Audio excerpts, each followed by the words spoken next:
rock and roll, but they have to call a white man the king. Are they talking about, is she crashing out over?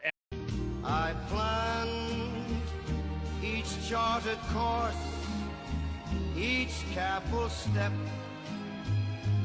along the byway, and more, much more than this, I did it my way. Yes, there were times, I'm sure you knew, when I bit off more than I could chew. But through it all, when there was doubt, I ate it up and spit it out. I planned each charted course, each careful step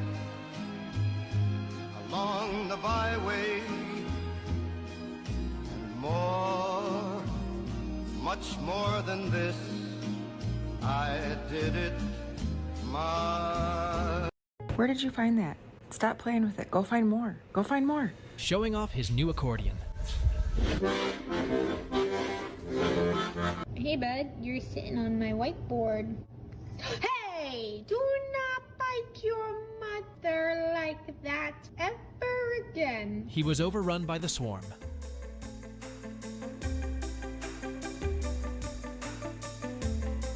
Dining with an orange cat.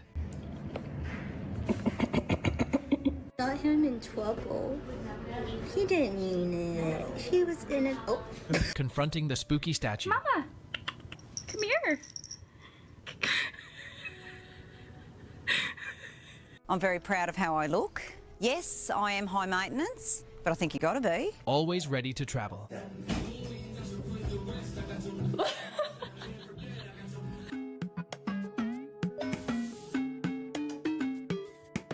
Where did you find that?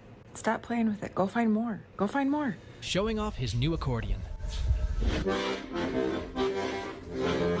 Hey bud, you're sitting on my whiteboard. Hey!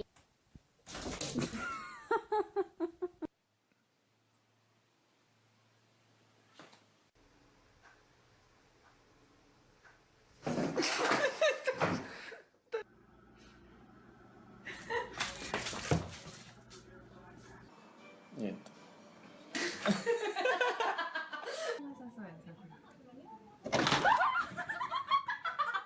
You would be able to go through those progressions and read the details.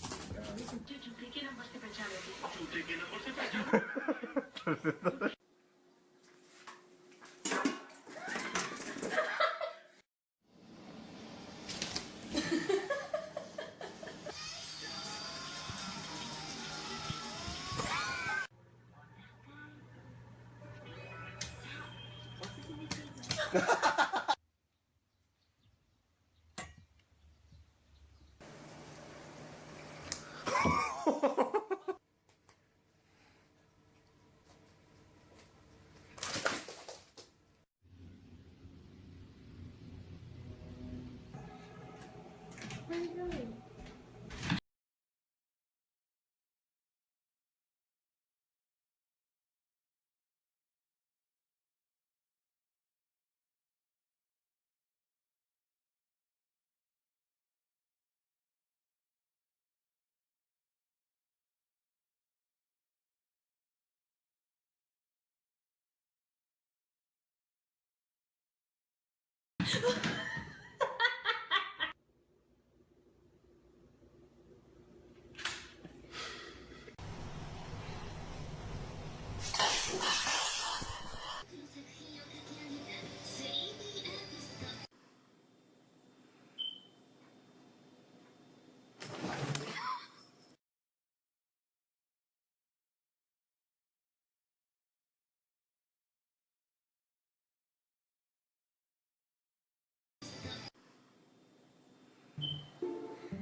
Three things that are illegal in some countries but totally legal in others. In over 20 countries, including Antigua, Barbados, and Jamaica, it's illegal for civilians to wear camouflage. Nothing like a beach day. These countries don't want civilians wearing anything that resembles military attire. If you're caught, you could be fined, arrested, or lose your clothes altogether. How are you gonna catch me when you can't see me?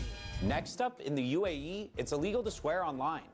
I love Law by Mike. Everyone should subscribe to this guy. If you're caught swearing online, you could be fined, deported, or even sent to prison. Worth it. In Canada, bringing a giant jar of coins to pay your bill is considered illegal. $24.95? 1 second, my good man. For example, merchants refuse payment if you use more than $5 in nickels or $25 in loonies, which is a $1 coin. $22.65, 22... Oh, wait, I have to start over. You won't be arrested for this, but it's very likely the merchant will refuse to sell to you. Oh, no, I'm $2 short. Anyone got a toonie? Three things that are illegal in some countries but totally legal in others. In over 20 countries, including Antigua, Barbados, and Jamaica. Excuse me, ma'am. Excuse me. I don't think you're supposed to drink caffeine when you're with child right now. A professional catfisher. What's wrong, Pluto? You want your mommy? Mommy had to go to New York to see her daddy. She will be back, I promise. Say bye, Mommy. Her cat ended the street cat fight. Learning to make perfect biscuits.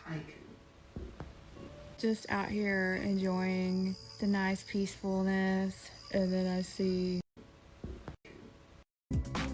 Learning to make perfect biscuits. Say bye, Mommy. Her cat ended the street cat fight. Learning. Oh my god, it's so weird. I've never seen a cat like this. You're a weird place, bro. The loudest crunch. I've never seen a cat like this. You're a weird place, bro. The loudest crunch.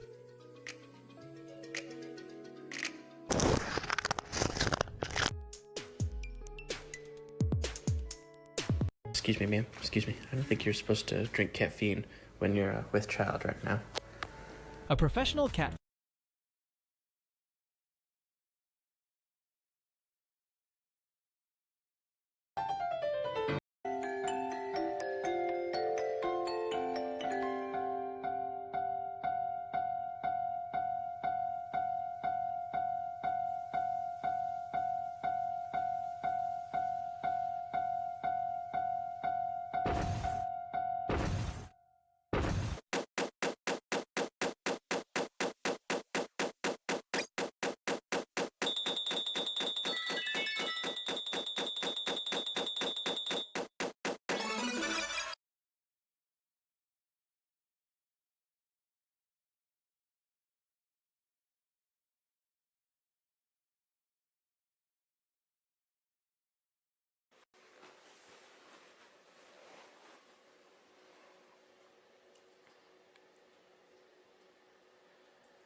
Even the dog ran out.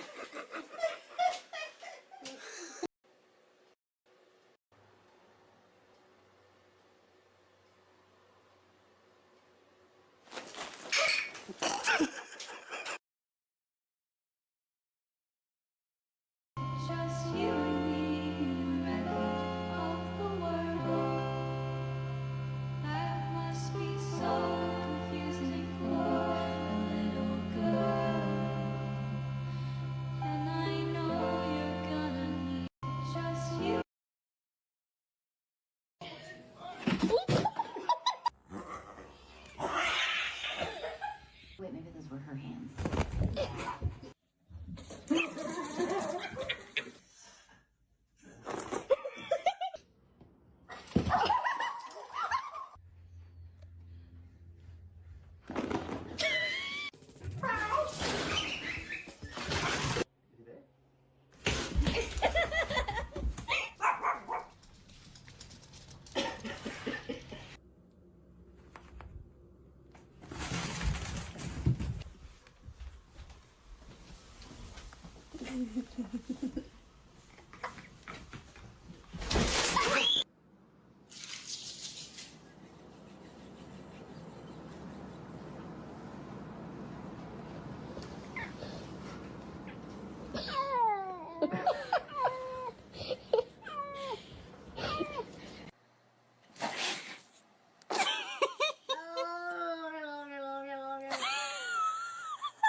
Bean.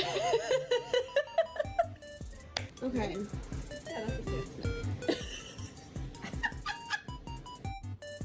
It's official. Oh. Cat butt. Huh?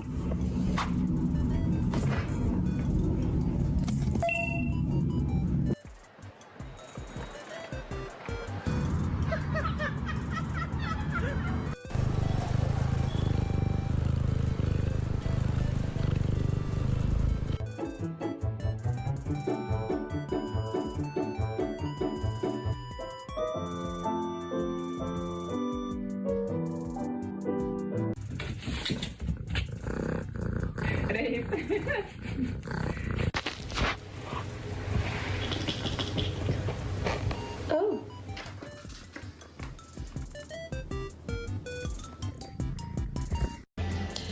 Bean. Bean.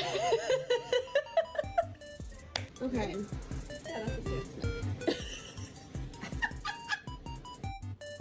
It's official.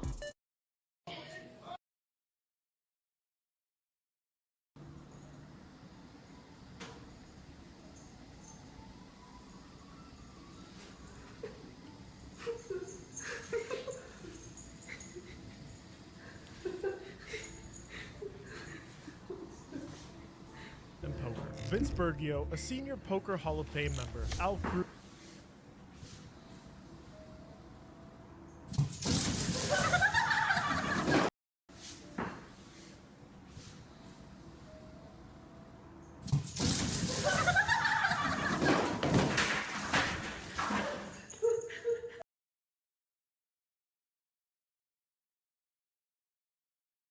These are the funniest animal videos ever.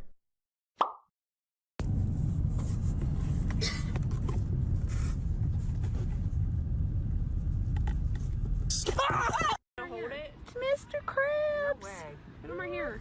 He looks so cute. Oh my god. Why are you still here? Go away.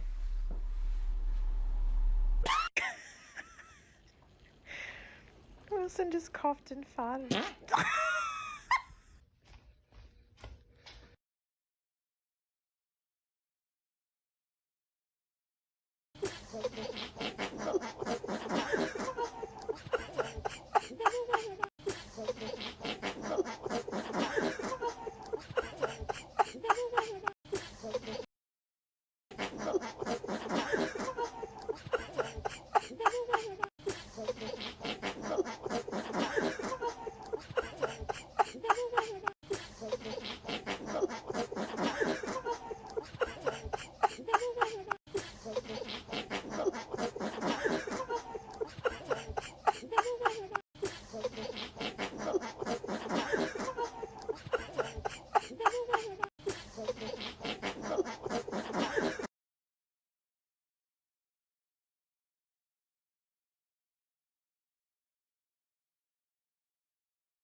Robert Chipburner Turner, John Spedavecchia, and Hugh Vincent, all well-known poker players, while Russ was just some random guy. So for him to make it this far was a complete shock to basically everyone involved, including Russ himself. And then he started to win. Russ started to knock other players out one by one with smart moves and a little bit of luck, all until there were just 2 players remaining, Hugh Vincent and himself. Hugh had the upper hand, going into heads up with almost 600,000 more chips. But against all odds, the hometown hero, making his World Championship debut, came out on top. Russ Hamilton's our new world champion.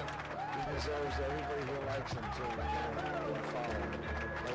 And $1 million goes to Russ Hamilton from Las Vegas, Nevada. He also gets the coveted bracelet here at the World Series of Poker. Much to the chagrin of the tournament's organizers, Russ was the heaviest at the table by far, which means they had to cough up 43 bars of silver. The locals, on the other hand, were ecstatic. I'm here with the world champion of the World Series of Poker. Here he is, Russ Hamilton. 9 out of 10 people here were rooting for you. Well, I play here at the Horseshoe a lot, so I got a lot of friends here. That always helps. Everyone in the Horseshoe got to celebrate the victory with Russ. After 10 long years of working towards his goal of winning the World Championship of Poker, he finally did it. It was the best day of his life. But Russ wanted more than $1 million. And now he had the money, and more importantly, the influence to do it.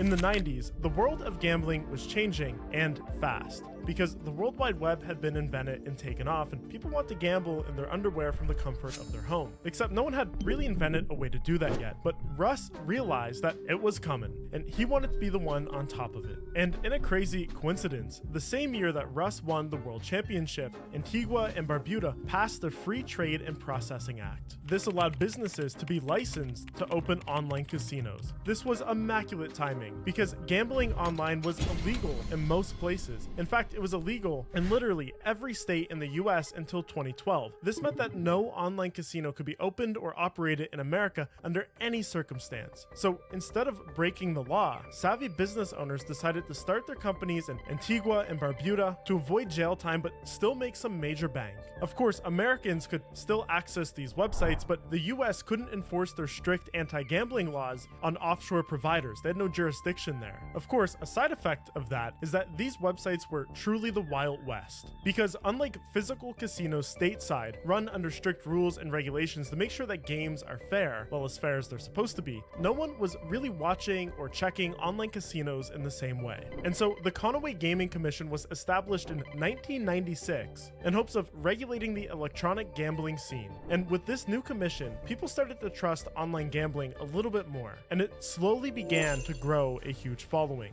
Gee whiz, I wish I had a large following. Clicking that subscribe button actually helps me unlock a higher tier of YouTube support, so thank you. One of the largest companies making the software gambling websites use was called iLogic, founded by Greg Pearson and John Carl. The two originally founded the company to make software for MMOs, but it seemed like gambling was just a little bit more profitable. Greg Pearson was actually friends with the one and only Russ Hamilton, and Russ knew that online gambling was the future, and he wanted in on it. So him and Greg founded a website on March 1st, 2001 using iLogic software under the name Ultimate Bet.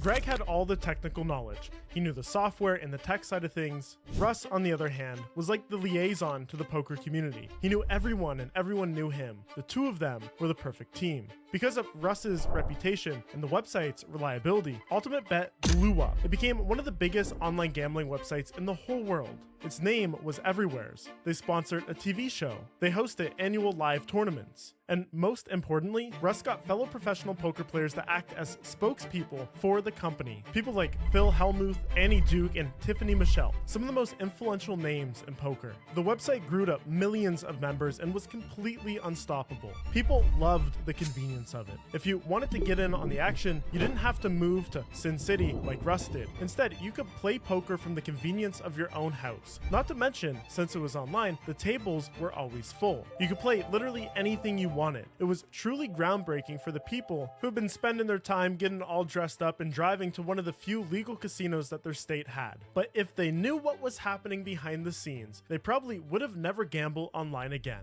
In June 2003, the Ultimate Bet website had its first breach in security, and unauthorized software was installed onto the Ultimate Bet servers. This software enabled the hacker to view whole cards in any game happening on the website in live time. If you've ever played poker, you know how bad that is. It's a guarantee to be able to print money. Let me explain. Let's say you decided to buy into a game of Texas Hold'em at the casino. You sit down and the dealer is quick to give you your cards. He slides 2 cards face down right across the table. These are the whole cards. When you look at them, he can't show any emotion, good or bad, because any face movement could give away what cards you have to the rest of the table. If the other players are confident that you have a bad hand, they might go all in. But if they think you have some of the best cards in the game, they might decide to sit this round out, meaning that there's less chips in the pot when you win. These cards are what makes poker a game of chance. You can make educated guesses on other players' cards based on how they're playing, but at the end of the day, you have no idea what cards are in their hand, unless you have a special ability to magically see their cards. Of course, you can't really do that in real life, but online, now it was a completely different story, because the special software that was uploaded was accessible by 2 accounts, Audit Master 1 and Audit Master 2. It seems like Audit Master 2 was the only one that was ever actually used,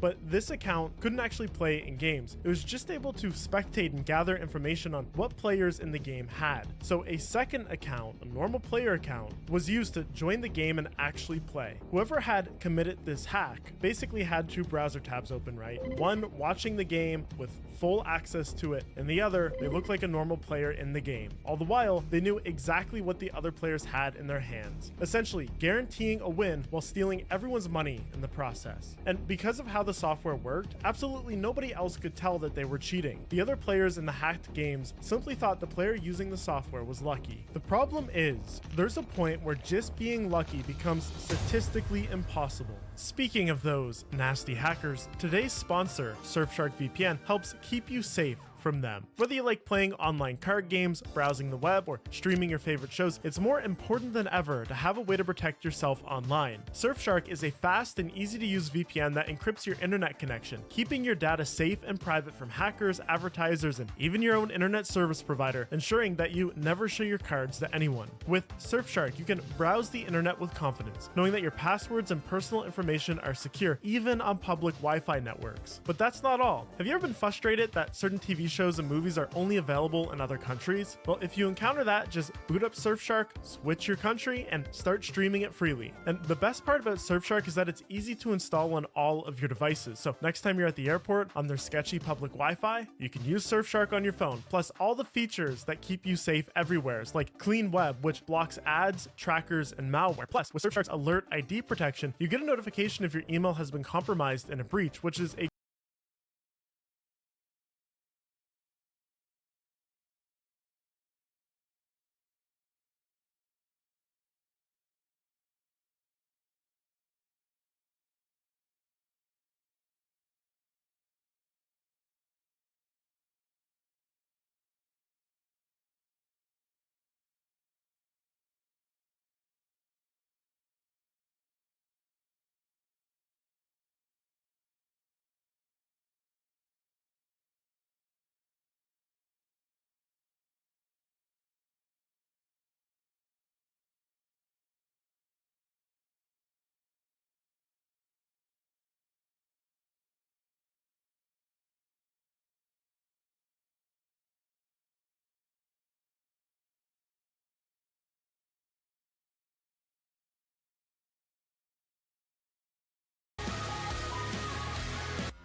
a great extra layer of security. But don't take my word for it. The best way to see if Surfshark is right for you is to try it out risk-free. Surfshark offers a 30-day money-back guarantee, giving you plenty of time to test it out. So go to surfshark.com/crumb or use code crumb at checkout to get my exclusive deal, 4 extra months of Surfshark VPN for free. That's an amazing deal by an amazing company. Thank you, Surfshark.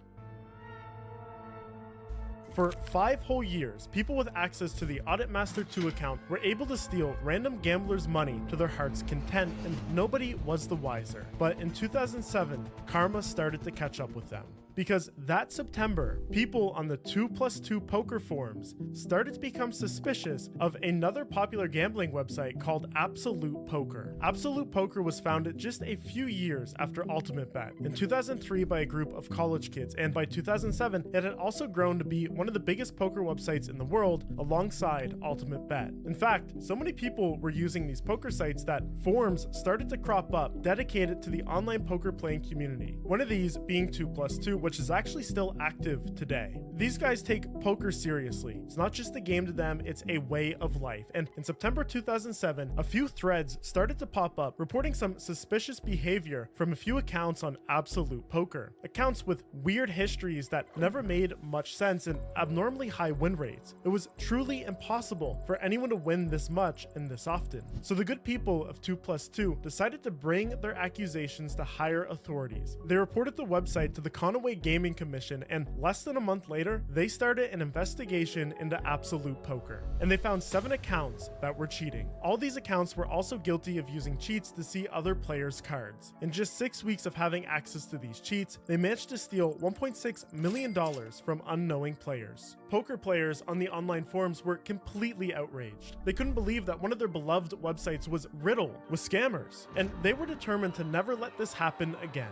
Following this event, players started to become more skeptical of online gambling. They started to check account histories, scour data, and do absolutely everything they could to find cheaters. And sure enough, attention shifted from Absolute Poker to none other than Ultimate Bet. And the people on the forums all started to report one strange account on Ultimate Bet under the name Neo. Similar to the exposed players on Absolute Poker, his win rate was completely impossible. So the poker players decided to investigate this player a little further. They used a program called Poker Tracker to take a deep dive into Neo's history. This program was made to store historical data from poker websites and create a database of player history and statistics. Any player could use it to track their own or someone else's profits, wins, losses, hands played, and so much more. It was a great tool to check out your own stats and see if you're improving your skills over time. But it was an even better tool to make sure that everyone else is playing fairly. So the amateur investigators looked at the play history of Neo, and it was almost like the player was psychic.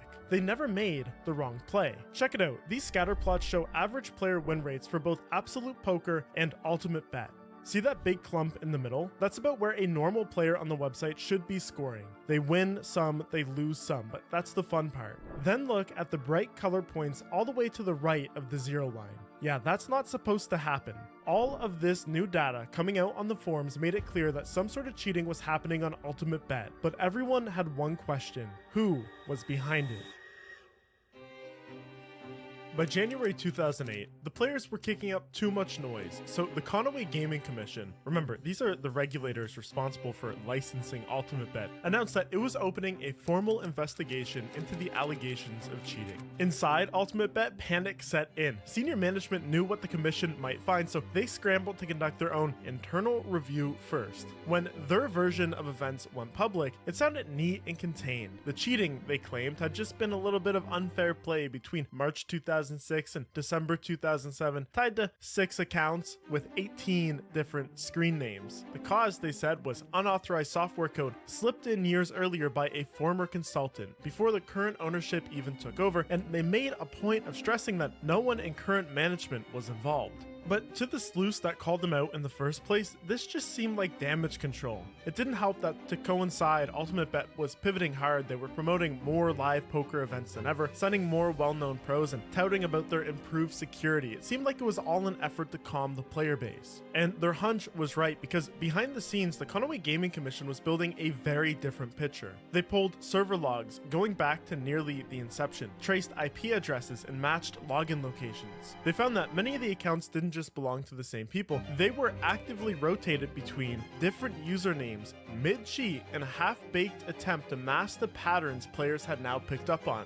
This just pointed to either the same person using multiple accounts at the same time, because this was happening in the same game session, or co-conspirators operating together. And the unauthorized code, as Ultimate Bet put it, yeah, that turned out to be an internal audit tool, later nicknamed God Mode, built by the iGaming developers in 2003 for software testing and tournament oversight. That wasn't slipped in by a hacker. As you know, it allowed the user to see every player's hole cards in real time. In theory, it should have been only accessible to certain back-end testers. They found that back when it was originally implemented, people inside the company actually argue that it should be removed entirely before the launch because of the obvious potential for abuse. But others, higher up in the company, had argued to keep it in for security and troubleshooting, claiming it would be restricted to certain test accounts. The internal debate was never settled. The tool was left in the live system, and according to the Conaway Gaming Commission, it wasn't removed until February 2008, weeks after they opened their investigation into Ultimate Bet. It was available to the person with the right permissions this entire time. They also noted that the tool was never documented for regulators when Ultimate Bet applied for its license, meaning it wasn't officially approved or monitored. But the question now was, who had been abusing it? The commission first looked at the locations of the accounts that had been logged in. They found two main places: Russ Hamilton's home, Las Vegas, and Aruba during Ultimate Bet sponsor events. Come September 11th, 2009, the Conaway Gaming Commission finally released the report, and their findings were shocking. All the evidence led back to one man, the 1994 Poker World Champion and co-founder of the website, none other than Russ Hamilton. The commission found 23 accounts under 117 different usernames, all involved with the fraud. Nearly all of them were accessed from IP addresses connected to Hamilton's known locations. But not all of them. There was a few co-conspirators, but those were going to take a little time. But they were naming Russ as the main orchestrator. He had been the one that had been cheating his peers out of millions of dollars for years on end, and the scope was far larger than Ultimate Bet had admitted. The Conaway Gaming Commission found that the God Mode exploitation began in June 2003 and continued into December 2007, when forum posts by players first exposed the suspicious activity. There was an estimate that $22 million had to be refunded to the players affected by the cheating. This was the largest reimbursement in the entire history of gambling, online or in person. On top of that, Ultimate Bet had to pay a $1.5 million fine to cover the cost of the commission's investigation. Ultimate Bet now had two big problems. Number one, they wanted to fix their reputation because running a massive poker website is extremely profitable, and they couldn't have people afraid to play on their website. Number two, Russ Hamilton. In the court of public opinion, he still wasn't totally guilty. It's not like he was legally charged with anything. It's not like Ultimate Bet had ever actually named him. It was just the Conaway Gaming Commission pointing their finger. And more importantly, they had pointed their finger to some other individuals in that report, and those who lost money, millions of dollars, wanted answers. They wanted to get to the bottom of exactly what happened, and they wanted to hear it from the horse's mouth. Under pressure, refunds trickled out in waves to victims, but all attempts to rebuild trust were proving not so fruitful because public wasn't just gonna forget. And while the Conaway Gaming Commission's report labeled Russ Hamilton as the face behind this big scandal, it also said that law enforcement received from them a list of 31 people tied at varying levels to the cheating and the money flows, but they left it at that. The names weren't made public. Of course, the poker sleuths went nuts. They started doing some digging, and they were able to figure out some of the other individuals involved. The first of which was Ultimate Bet's former fraud manager, Carolyn Hike, who oversaw the creation of secret accounts to be used in the scheme. They also flagged Bonnie Linehouse, a longtime friend and business associate of Russ, as a fixer. That's someone who moves funds around. But the real person that the poker sleuths wanted to unmask was Neo, the secret account that was so obviously cheating that it helped topple the entire scheme. When they finally made the connection, they couldn't believe it. Wasn't another veteran poker player, wasn't a money-hungry executive. It was actually a 13-year-old boy named Haim Bajayo, allegedly the nephew of one of Russ's close friends. He definitely wasn't even old enough to make the account on his own, but a special account was set up for him by Carolyn, likely at the request of Russ. And as all of this information was trickling out, Ultimate Bet just kept getting kicked over and over. Its biggest spokespeople, Phil Hellmuth and Annie Duke, cut all ties in December of 2010, and when Ultimate Bet was asked about its future, it just promised big, mind-blowing projects, huge innovations, new talent, everything that seemed too good to be true. People expected this was all bravado. The website would flop, but they didn't quite expect it to go out the way that it did, because just a year later, on April 15th, 2011, the US Department of Justice seized the website. Players dubbed it Black Friday. The government was able to do this because of a US federal criminal case, United States versus Scheinberg. But surprisingly, this actually had absolutely nothing to do with the insane fraud that had been happening behind the scenes. Instead, it had to do with a special act, the Unlawful Internet Gambling Enforcement Act, which made it illegal for banks to accept any transaction related to online gambling. This act was actually passed in 2006, but it took till June 2010 to come into full effect. But the poker sites had kept operating because they were arguing in federal court that poker was a game of skill, inherently different from other types of gambling. But now, the federal courts had finally decided that that wasn't good enough of an excuse, so Ultimate Bet was officially shut down, along with a handful of other poker websites. But even though the website literally didn't exist anymore, people were still talking about it because Russ Hamilton and friends still hadn't been charged for the super user fraud. And perhaps a little unlucky for Russ, one of those people still talking was his former technology assistant, Travis Makar. In May 2013, Travis decided to drop a collection of files and recordings onto his own personal website. These files included completely damning evidence about everyone involved in the cheating scandal. One of the most damning being a 5-hour phone call between Russ Hamilton and Greg Pearson, the co-founder and CEO. The craziest thing is, Russ is the one who recorded this himself, saved it on his computer, which was a really dumb thing to do considering what he would go on to say in the call. First, Russ admits to knowingly stealing the money. Not only that, but he doesn't feel the need to correct the situation. I feel, and I did take this money, and I'm not trying to make it right, Dan, so we got to get that out of the way real quick, okay?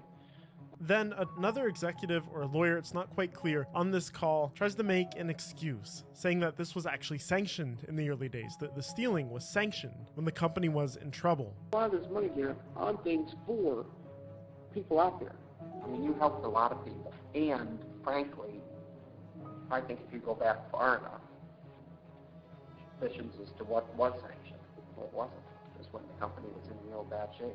Finally, they even imply that their spokesperson and poker darling, Annie Duke, was a regular God Mode user. Because Annie Duke used it on a 15-minute delay quite a few times. This call also implied that the $22 million number released by the Conaway Gaming Commission was probably way off. Some people estimate that the real amount scammed was somewhere over $50 million. For the poker sleuths, with all of this out there, they thought surely something could be done to hold these people accountable, right? With mountains of evidence tying Russ Hamilton and his cronies at Ultimate Bet to the scam, the poker community expected the kind of ending fit for a movie. FBI raids, handcuffs, justice. But that ending never came. No one was ever charged. So why? It's because Ultimate Bet wasn't registered in the United States, it was all offshore. All the US had on them was the bank issue that they shut them down for, not the cheating itself. They maybe didn't have jurisdiction there. I'm not totally convinced though. You'd think this would be the smoking gun, but still no indictments. No part of government was able to or willing to actually hold any of them accountable. And so the company insiders, the CEO Russ, they all just picked up and moved on. Many of them denying any involvement in the scheme to this day. And as for Russ, he's basically vanished from public life, has been completely shunned from the poker world. I guess in the end, Russ and his co-conspirators didn't just rob people of money, they robbed the spirit of poker itself.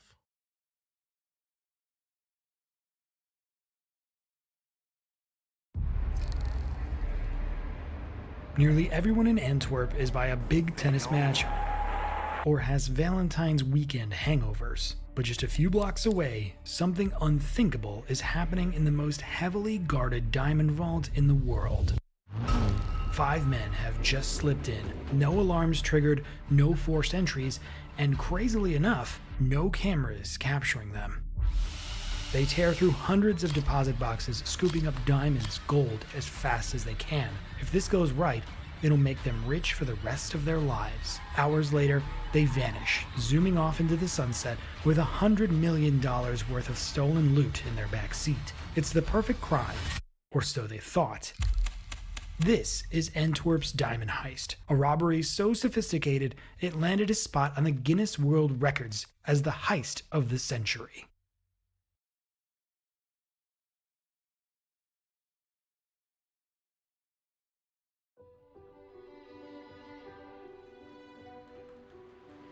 It's Monday, just 2 days after the robbery. A short line of people waits to stash their gold, diamonds, and cash behind the most secure vault in the world. But the second the security guard rolls open the door, disaster strikes.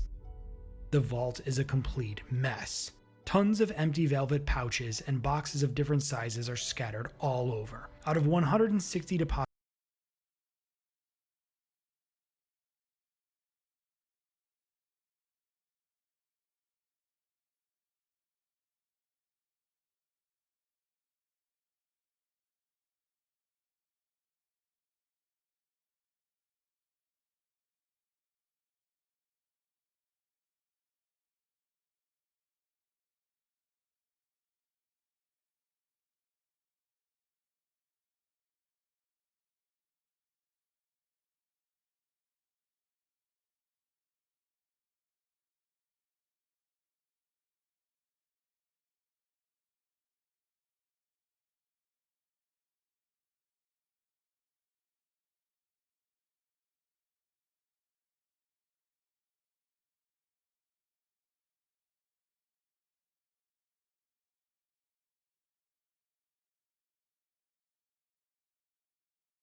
deposit boxes there, 123 of them are virtually empty.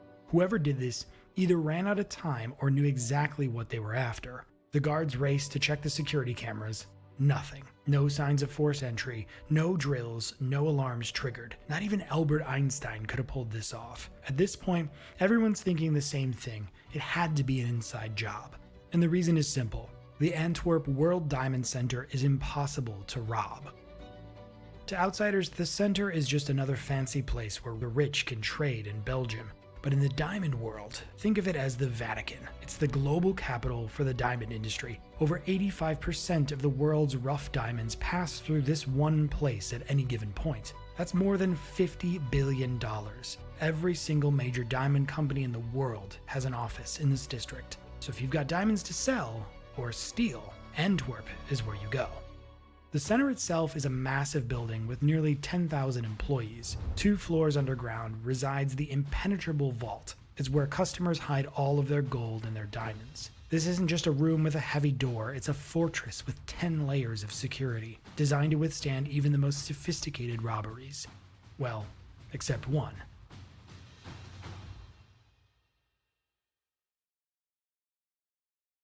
A middle-aged Italian man walks into the diamond center and meets with the floor manager.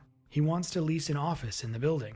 He represents himself as a gem importer from Turin, Italy. He's polite, professional, charming, nothing out of the ordinary. She agrees to lease him a small office for $700 a month. He pays 3 months up front, all cash, no questions. Little does she know, she just welcomed one of the world's best jewel thieves into the World Diamond Center. Leonardo Nortabatolo's business model is nothing special. According to him, he buys small stones and flips them for a tiny profit, just like every other diamond merchant in the district. To Belgians, he's a loving father and an honest business partner. But back home in Turin, it's a different story. There, Leonardo isn't just a thief, he's the thief. He's the big boss of a giant criminal crew filled with the best criminals Italy can offer. The criminal gang goes by the name La Scuola di Torino, or the School of Turin. To put it this way, if you're a criminal in Turin, Leo is your boss by default. Think of him as the professor from Money Heist. Leo's been stealing since he was 6. In fact, he believes that he was born to be a thief. After all, Nortabatolo is tied to the Sicilian Mafia, a criminal empire that dates back to the 10th century. So perhaps he's right. Maybe he was born to be a thief. From there, Leo's crimes escalate.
couple 100 million. There were like different tiers. So there's like what you can do with like $1 million. There's a different tier of like 50 million. There's a different of 250, then $1 billion, and then a few billion. It was at 21 where I feel like I finally came alive a little bit. And it was like, you know what? I really want to spend my life doing something that's going to change the course of humanity. At this moment, we actually can pose the question. We may not just be building blocks. We may be around, which is the most insane thing any human's ever contemplated. You guys know Brian Johnson and his seemingly crazy project, Don't Die. He's the guy who supposedly wants to live for forever. Well, that's kind of true, but it's missing the bigger point. A lot of people, they want to distill him down into a multimillionaire who's simply afraid of death.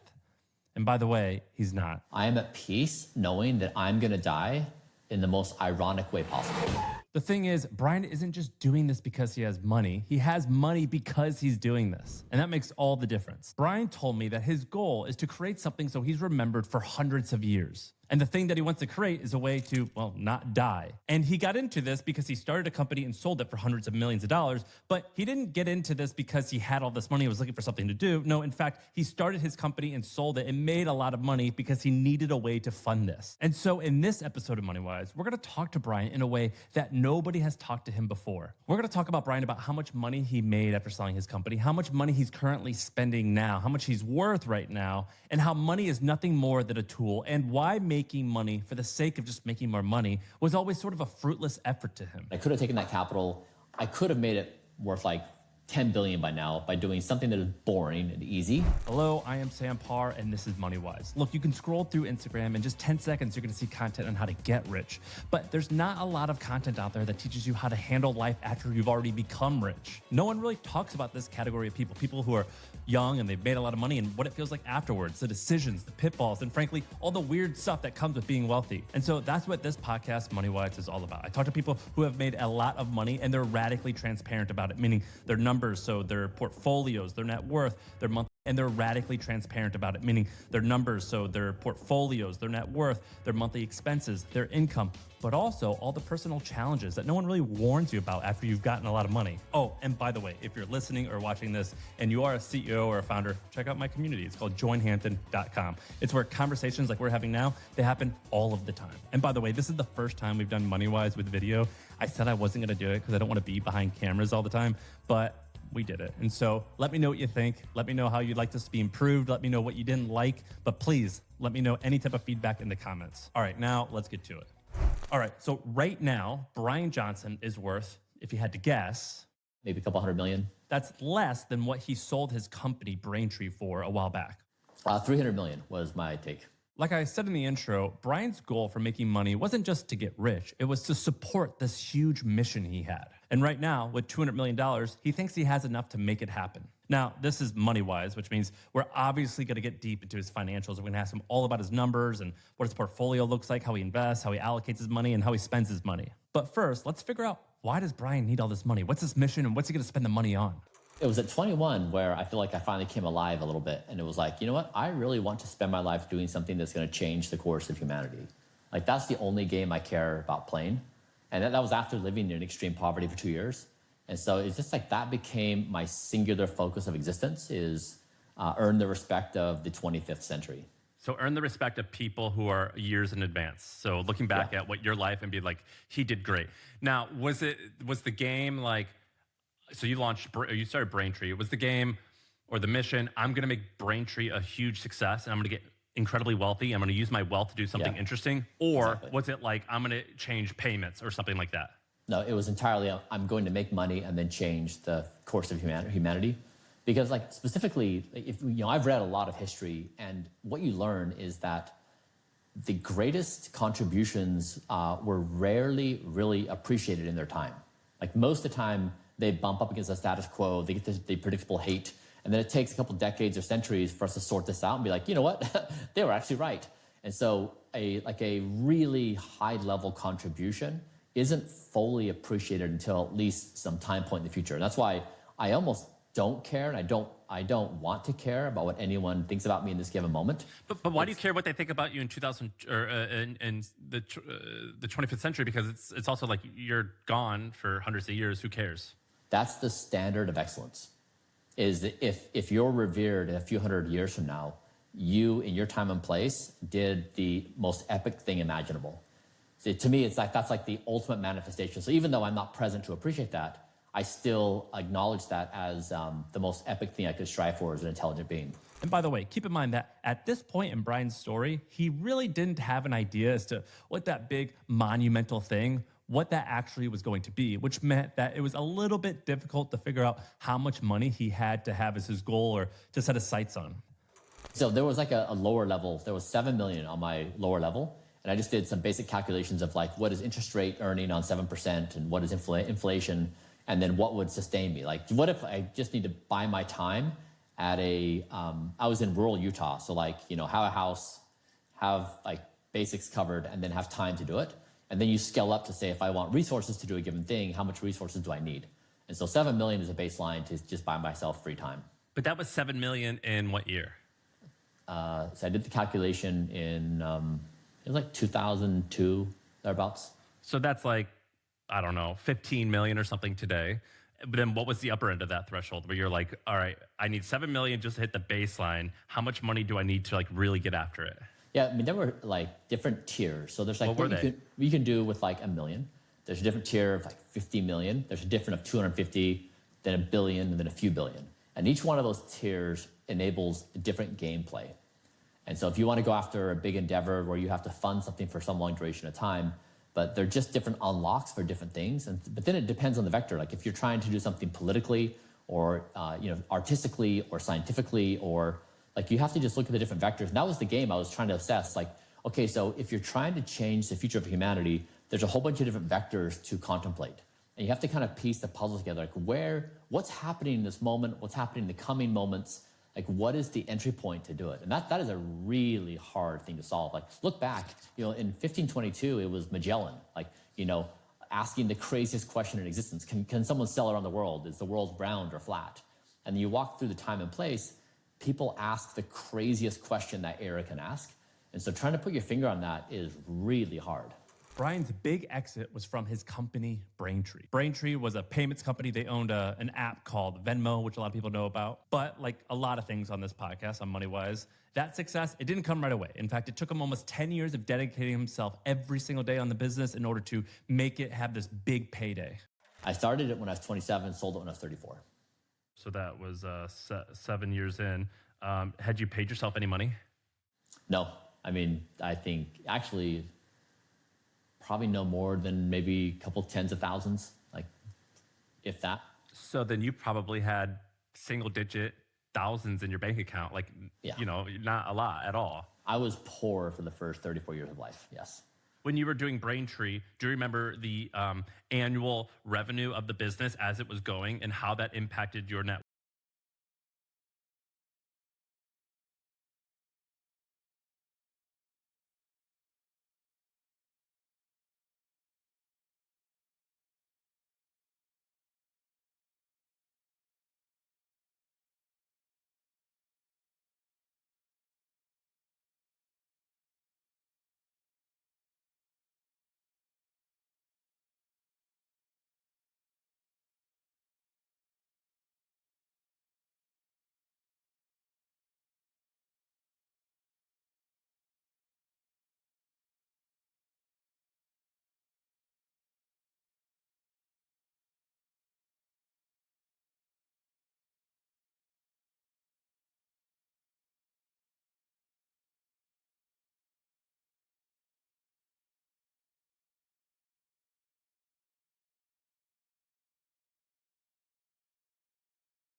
And if it was like, were you like counting off the days? You're like, all right, I just got to the 1 million threshold. Now, like if we get to like this much revenue, my stake is going to be in the 50 million, the next threshold. Yeah, I mean, I bootstrapped Braintree. So for the first 5 years, I took no outside capital. And so we were profitable from day one. And I think by year 4, we were around like 4 to 6 million thereabouts, but we were growing so fast. And we had some of the fastest growing companies in the world as customers, like Airbnb, GitHub, Airbnb. And so I knew at that point, like it was going to be a runaway success. Like we were right place, right time, right thing. And so I knew we'd either get acquired for a big dollar amount or IPO. So it was clear we had nailed it. I just didn't know like to what degree we had nailed it. What were you when you sold it? 300 million was my take. After tax? Before tax. And so you made it almost into that 250, or you're pretty close, that 250 category. Exactly. Was that a base hit for you in your brain? Was that a double, a home run? It was good enough to answer the question and have some courage to say, I can go after some interesting things. You know, like when your basic needs are met and you're more left to your intellectual ability to like build something without capital, it's one game. When you have a whole bunch of capital to play with, different game. So yeah, it was enough to like make some meaningful bets. What do you think the percentage of that was luck or you being brilliant? Oh, luck. Like I did not survey the world and say, where are the gaps? You know, like I was pursuing another entrepreneurial venture. I was dead broke. I needed money to pay my bills and to pay my mortgage. I had no income. I tried to get a job. No one would hire me. So I found this job posting on monster.com, which is like sell credit card processing door to door. And I was like, fuck it. Okay, I guess. And so it was only doing that where I made like 180 grand my first year. I became the company's #1 salesperson, just trying to pay my bills as I had this other company. And then I was like, oh, damn, there's like actually a really good opportunity in payments. So it was I stumbled upon it by accident, trying to actually build another company. So it was not like a case I was surveying the world like, I'm going to pluck this thing out of the air. Now, because of his big objective, Brian didn't feel at a loss of what to do with his money or his time, nor did he go on this huge spending spree. Well, with the exception of one big item. The only thing I did is I bought a jet. I learned how to fly an airplane in the preceding years. I had a little prop plane that I had a little small jet, so I bought a jet. I mean, that's a great purchase. And do you still fly that? I sold it during COVID. But that was how you got around for a while. I mean, that's like, I think the #1 thing, anyone who crosses 9 figures in net worth, they go, I would love to fly private. And so you were able to do that. I mean, you're flying yourself private, but that's pretty cool. Yeah. Yeah, that's the only thing. Otherwise, everything was pretty normal. So how old are you now? I'm 47. So between 34 and 44, what do you think like the average monthly burn for your personal life was? Ballpark. On my personal front, I mean, honestly, it was something like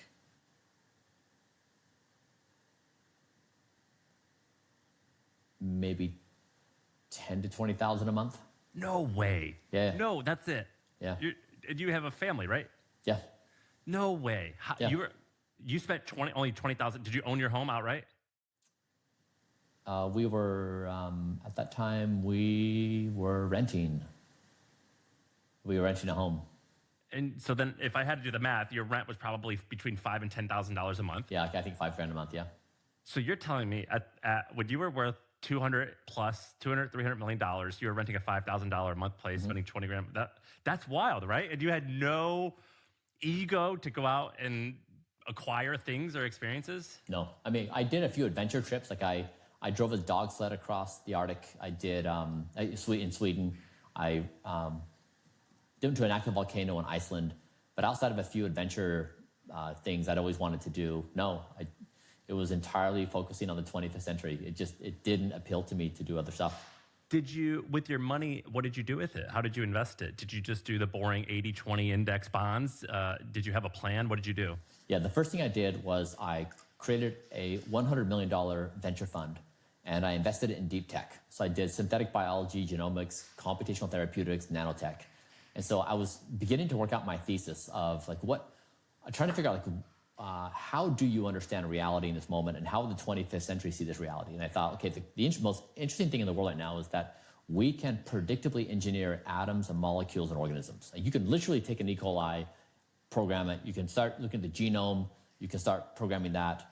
And so with that ability, we have root admin access to reality at all levels. And so I wanted to be in the trenches with entrepreneur scientists building this. So I really wanted this to be part of my education and just learn exactly what was happening.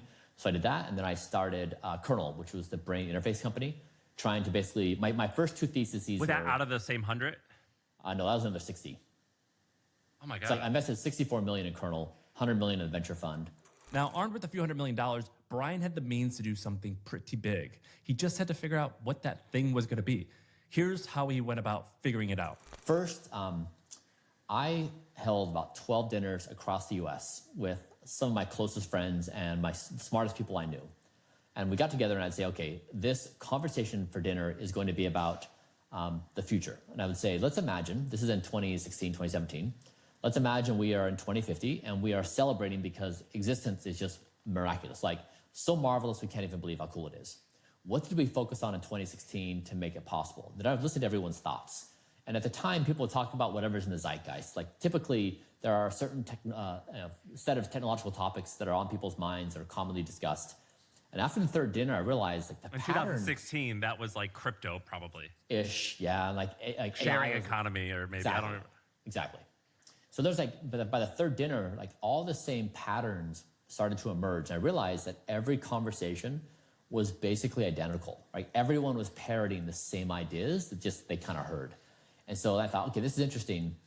I'm going to write down all these ideas. I'm going to draw a box around it. I'm going to say, in this box, I can't do any of these ideas. Like I can't do anything that anybody's thinking about because like that's not interesting. Like the most interesting thing is what no one's identified. And so after 12 dinners, I was like, okay, now I have my map of what not to do. Now I need a map of what to do. And so that was my starting point. And so like the venture fund was like an exploration space of like, where can I learn the nuances and specifics of our ability to engineer reality? And then Kernel was this idea that AI is the most defining development in human history. And we're best served by pairing our minds with AI. Like we need AI and humans to have this tighter integration. And so it's to build a brain interface. And so we went through this 2-year exploration. Do we do an implantable? Do we do non-invasive? And so then we built a team and we actually succeeded in building one of the world's best brain interfaces. And then while I was doing that, that's when I started working on Blueprint and Don't Die. So it's kind of been like this serpentine evolutionary path, like how to find it.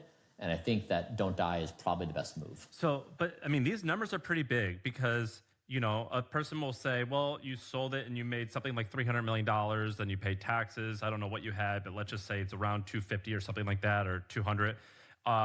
You just took $164 million and put it into a privately held thing, which is inherently incredibly risky. Yeah. Like, so you have, what's that, 36 million, or you have, I don't know, 30 to $70 million left. That's more than enough money, but that's like a huge percentage of your net worth that you put into these private stuffs.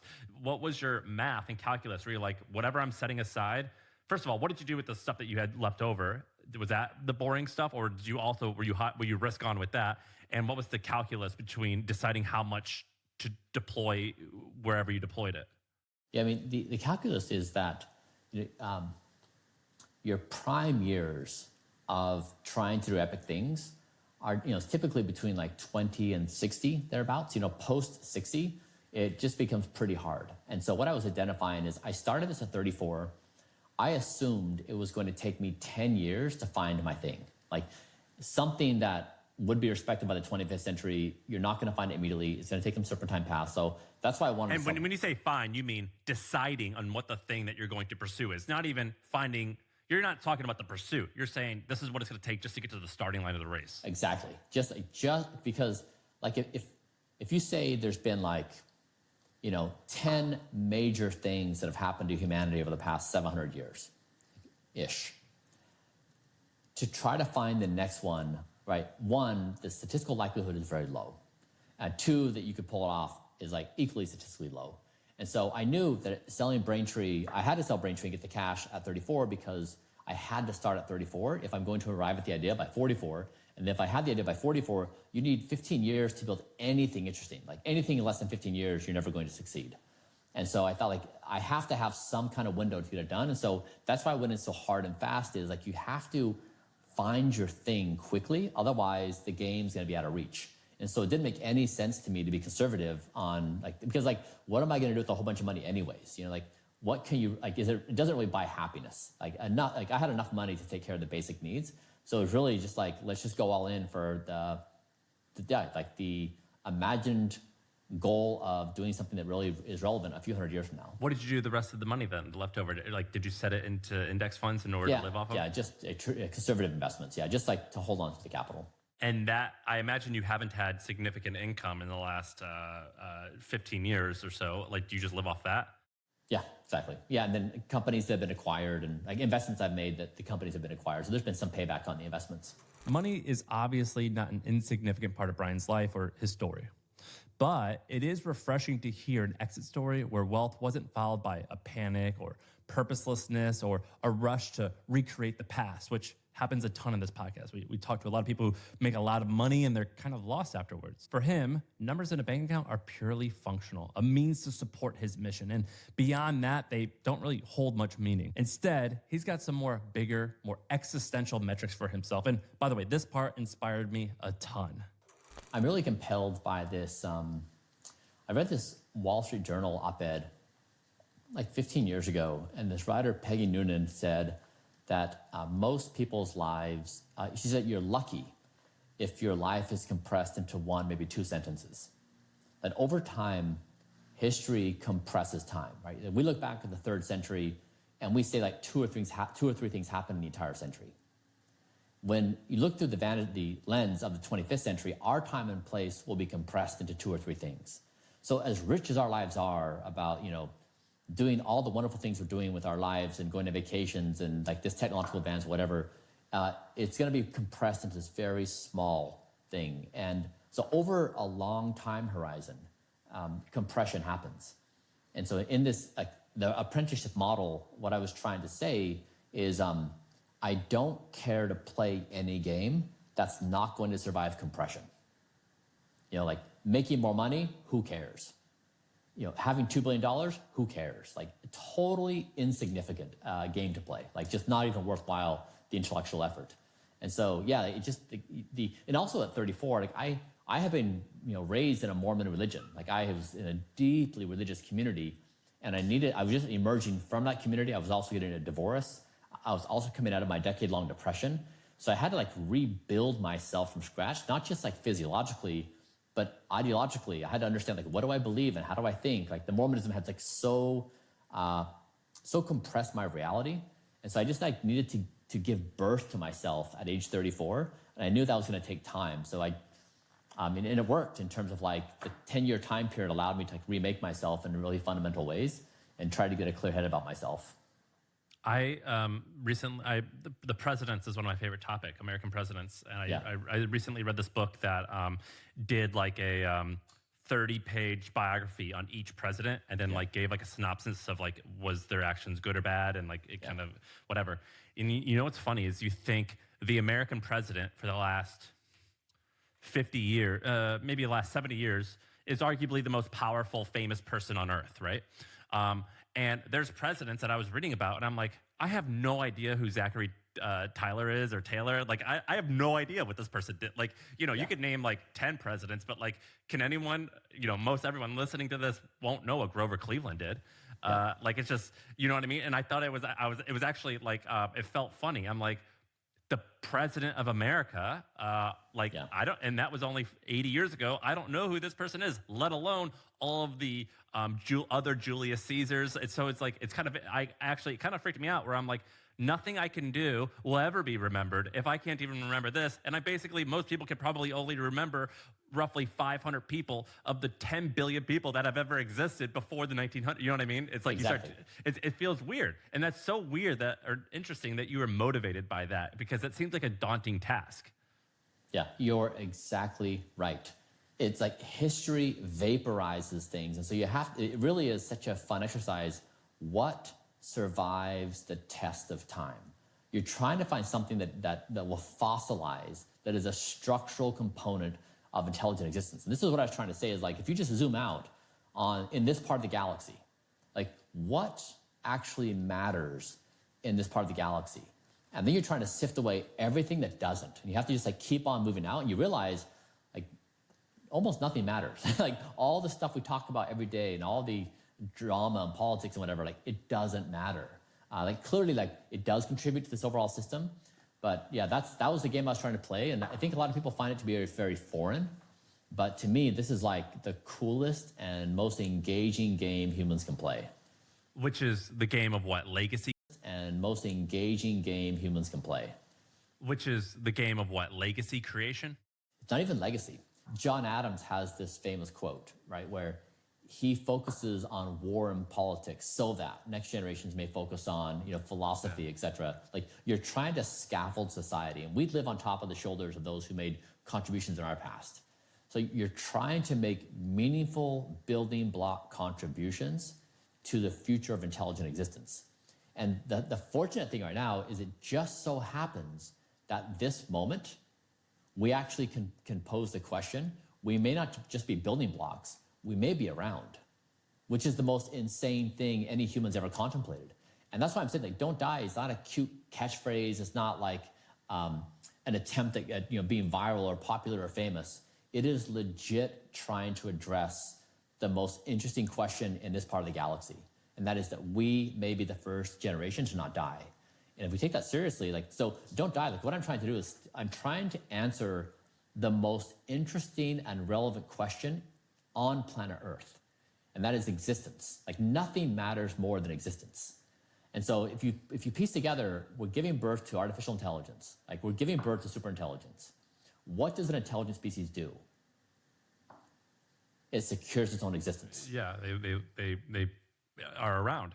Yeah, so that fundamental insight. So Don't Die is the most played game by every human on the planet every second of every day. Don't Die is played more than capitalism. Don't Die is played more than any religion. Like Don't Die is the interlocking thesis.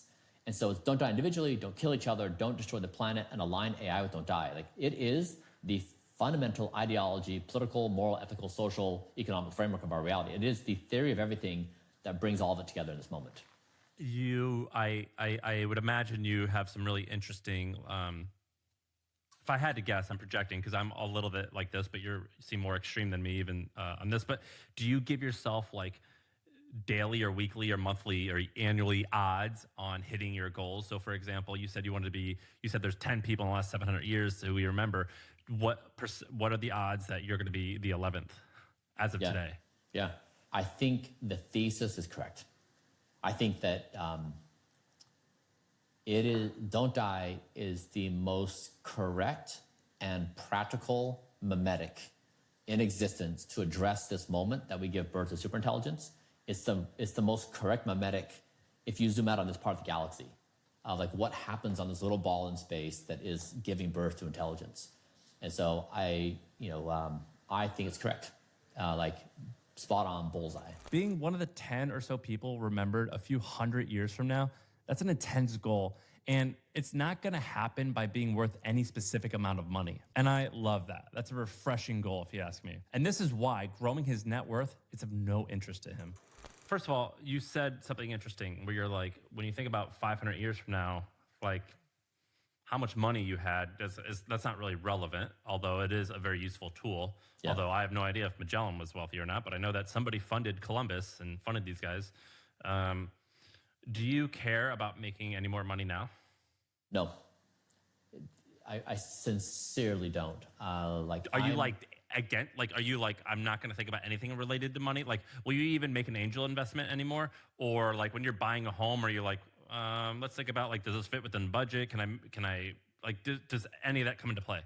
I make every decision based upon, do I have sufficient resources for the mission? So that's entirely my objective, and I don't spend any money frivolously. I'm very frugal, and I don't make any angel investments because I put all my capital in Blueprint and Don't Die.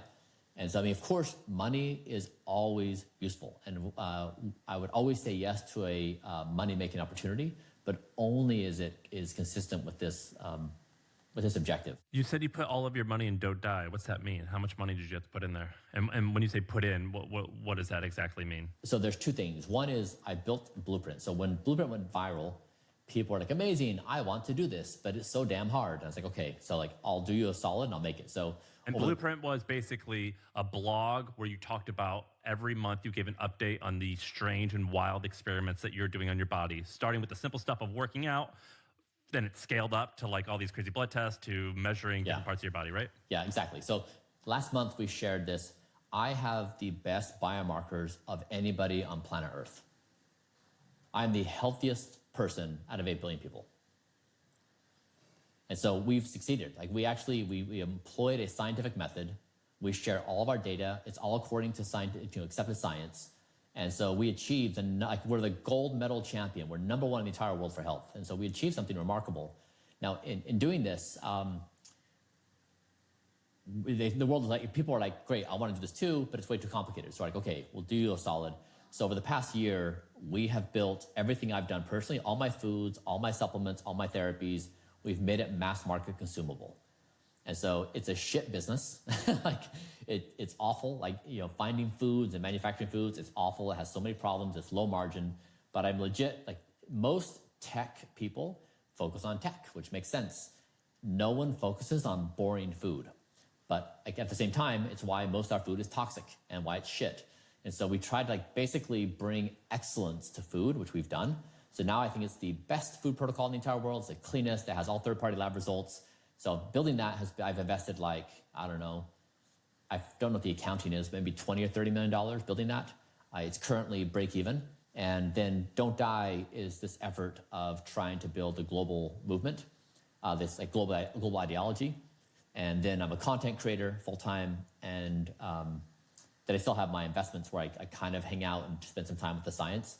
But yeah, so that's really where my capital is at now. And so now the question is how to deploy my capital to make Don't Die a dominant global ideology. How much money do you have left? Oh, I don't know, like on liquid or illiquid. Depends on how you value it, maybe a couple $100 million. And so do you think that you're going to run out doing this? No. You think you're good? Yeah, I think I'm good. Yeah, the only problem I have is I have illiquid investments, right? Like if I could have gone back in time, the only counter argument I would have made to myself is, Brian, you're an entrepreneur. You're always going to be an entrepreneur. Cash is king. Never, ever make your money illiquid. Now, that conflicts with this idea of going into the deep science in the trenches and learning this stuff. So I benefited from doing that. But now, anything that's not liquid is not useful to me.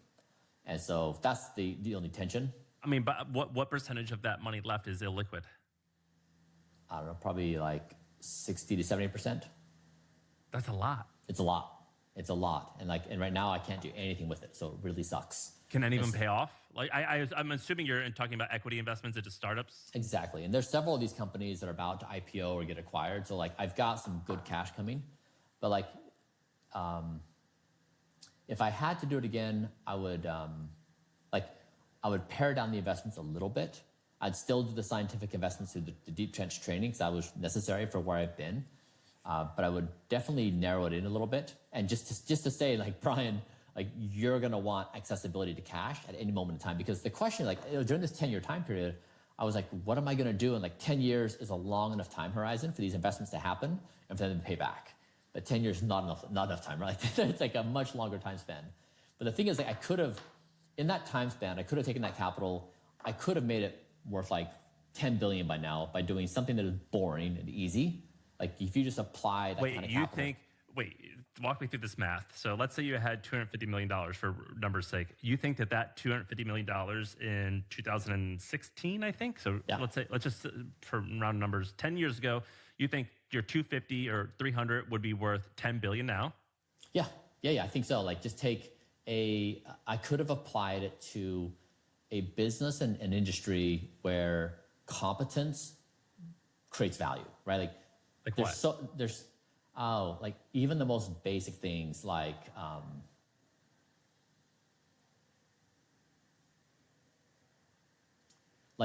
a mortgage business, right? Just simple mortgage generation on homes, where you come in and or where you're doing basic competent stuff of good customer service, clean rates, Yelp reviews, whatever, super simple, basic blocking, tackling businesses of America that just you take competence in an industry and you just clean up. Wait, so do I understand this correctly? You're saying you wish you would have done that? No, I'm saying you can, but I'm saying I didn't because it doesn't matter. Like from the 25th century perspective, who cares? It's forgotten to all time. So like, why do it? I mean, this is my objective. Like, why do it? I know what a lot of you are thinking right now, and that's, why does any of this matter? And it's a fair question. Why should anyone care about being remembered hundreds or even thousands of years from now? Why not use all of that money that you have? Why don't you just use it to live an amazing life today for his family right now and just go wild? I don't think you're wrong for asking that question, but Brian's not wrong either. Think about this.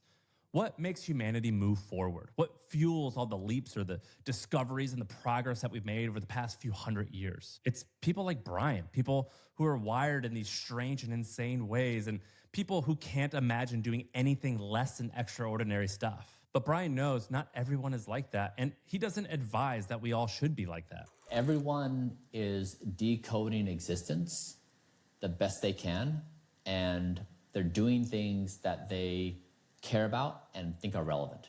And there's no moral system that is superior to any other moral system. So like whatever people are doing, it's great.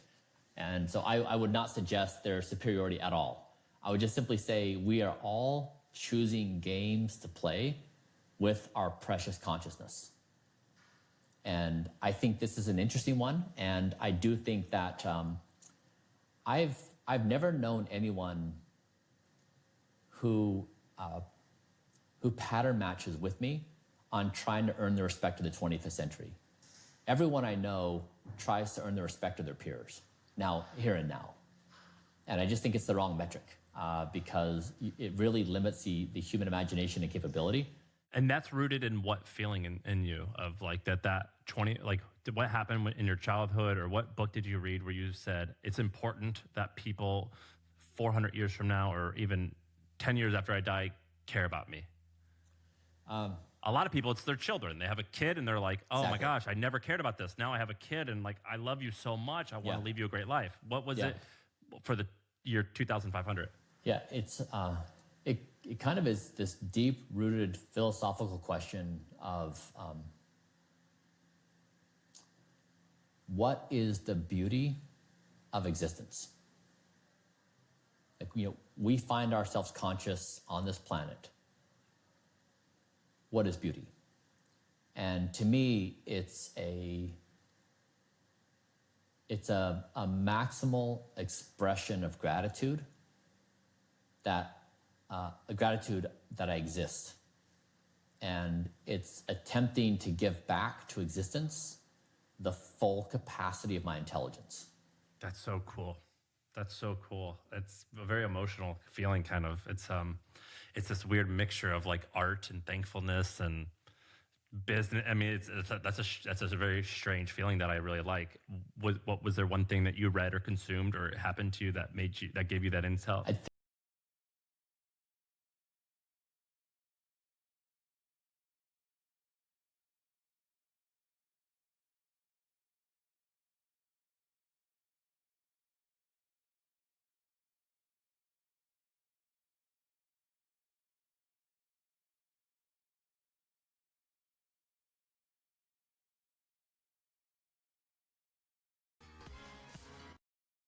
I think it's all my reading of biographies where I'd say my closest friends are historical figures that I've read about. I've read Who are the about top them. 3 or 4? I mean, they're all so interwoven into my brain that I've read so much and I've reread the book so many times that I can just have conversations with them and like understand their models of thinking. I really do appreciate people in their time and place who endeavored really hard things and they sifted through reality. Sometimes they were lucky, sometimes they had a lot of forethought. And I have many close personal friendships where we resonate with these kinds of things, but it is a hard thing to find in friendship. That the status quo, the now is so intoxicating. I think it was FDR, JFK. He had a photo of Abraham Lincoln in the Oval Office, and he said, I have that photo there because a lot of times I'll walk up to him and I'll just say, Abe, please give me some inspiration. Tell me how you would solve this problem. Like, how would you do this? Who would be on your wall?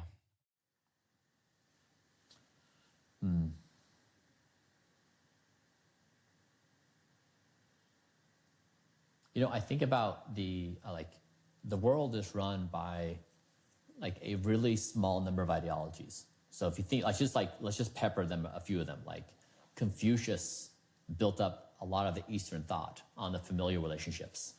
Buddha was attempting to solve like ego death and planes of existence and reincarnation. Like he was like trying to solve like, what do you do with existence and how do you deal with these emotions we have? Muhammad said, submit to God. Jesus said, I am the Son of God. Adam Smith said, there's this invisible hand. America said, we the people. Marx said, class warfare. You know, like there's just like a very small number of ideas that run reality, and they just kind of sit at the base level of operating systems. And so I'd say those people are the ones I look to as like, how do you create the basis of conscious existence, the OS layer of how we build the scaffolding of our world? And that's what it's like, they would be on my wall. Most of the pressure that we talk on the show, the pressure that people feel that makes them want to make a lot of money, it's because they want to provide for their family. It's because they want to prove themselves to people around them. It's the pressure to succeed in business or to be smart with their investments. What Brian wants to achieve with his life, which is to be remembered in 500 years, that's a whole other layer of pressure. But he doesn't feel it, or at least he doesn't say he does. I genuinely believe Don't Die is okay, so let me read this off. So I wrote in sequence, the printing press, enlightenment, industrial revolution, flight, personal computer, moon landing, internet, artificial intelligence, don't die. Like I really believe that Don't Die is on that scale of... Are those your 10 inventions in the last 700 years? Yeah, there are others, but like generally speaking, things that change the course of humanity, and I do that Don't Die, is like basically is a peer to those. That's kind of like when I hear you okay, so you said that you put all of your money into Don't Die. That's sort of like how Elon Musk has kind of phrased SpaceX and Tesla and these things, where he's like, what's more important than this?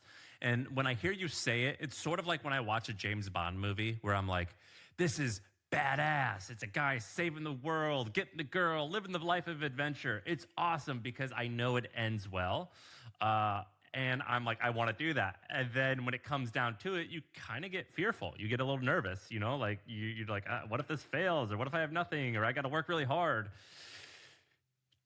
Do you get fearful of losing all your money and like going into obscurity and not having any type of legacy or impact? No, I mean,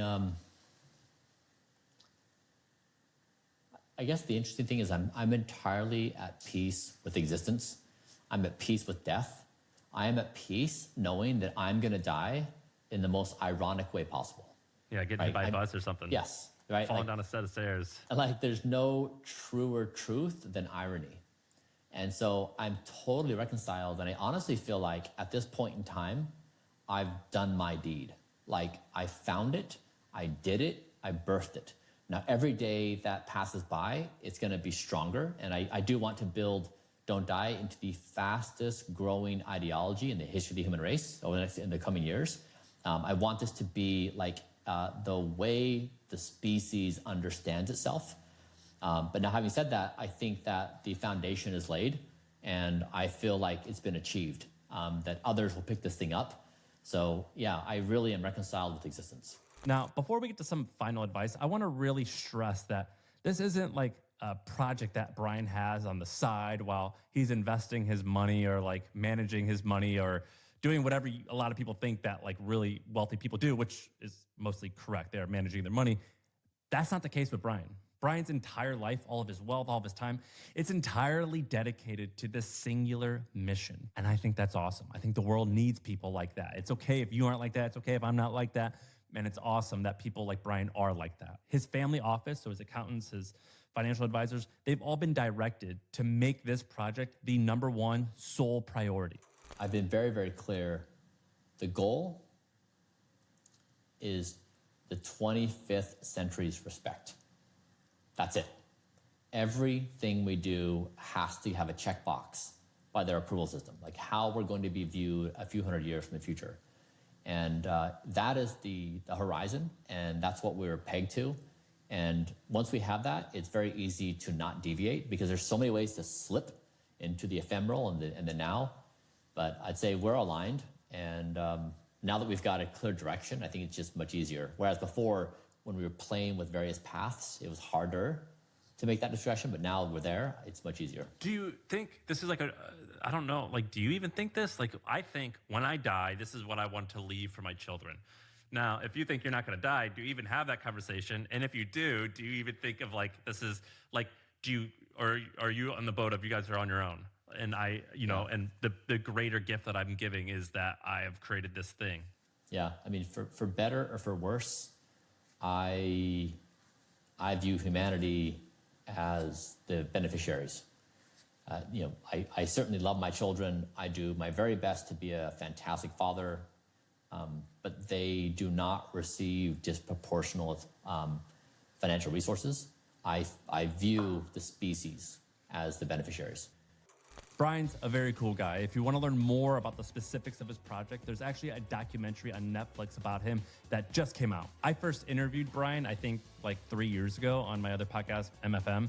And I think we were the first interview that he ever did. And apparently that interview is in the Netflix show. So if you watch it and you see it, let me know. Now, in terms of what we can learn from Brian in this episode, the lesson here isn't you should be trying to change the world and be remembered forever. I don't think that's the lesson. I think the takeaway here is that money should not be the main goal. I think it could be part of the main goal, but I think that once you have a certain amount, once you can pay rent easily or repeatedly, once you can pay your mortgage, you have a little bit of breathing room. I think that your goal should be beyond money. I think that can be one of the goals, but I think when you dedicate your life to chasing a number, I think it's empty feeling. I also think it's boring.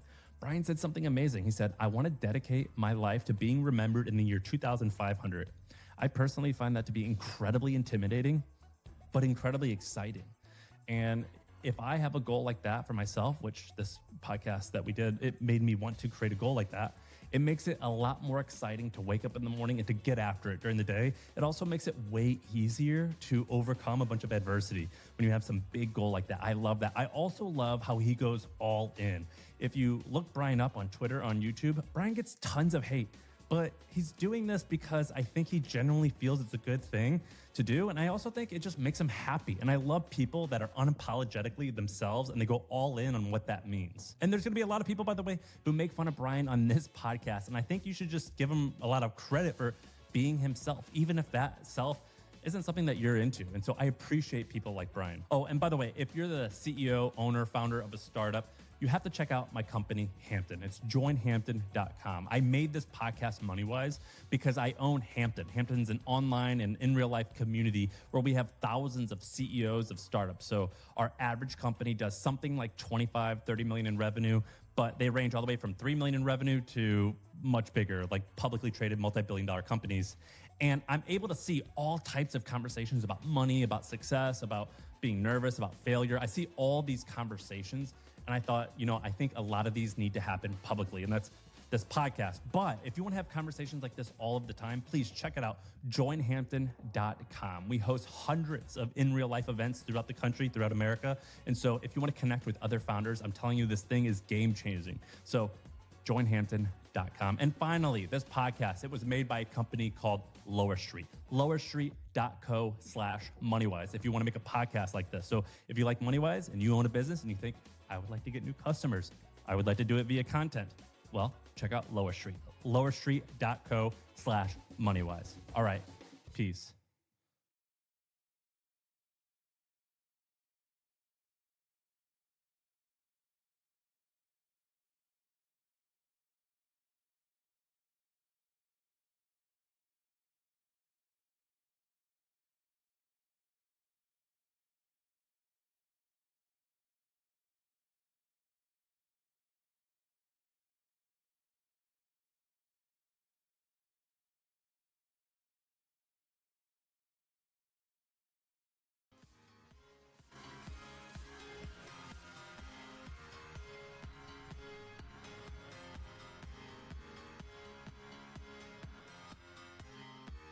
Jackie Chan has had a rough ride. He's been hit by cars, by Bruce Lee, and by this helicopter. That looks bad on the accident report. Yep, hit by a helicopter.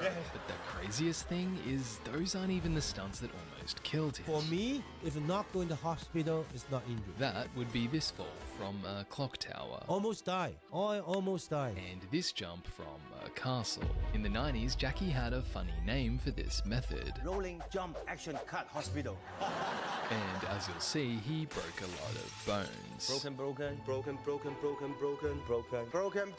But he also broke 2 world records, all while battling against drinking and gambling. You earn $5, so difficult. You lose so easy. Never gambling. Never gambling. Hi, I'm Ming. I explore brilliant and flawed people and their work. And this is Jackie Chan's Rough Ride.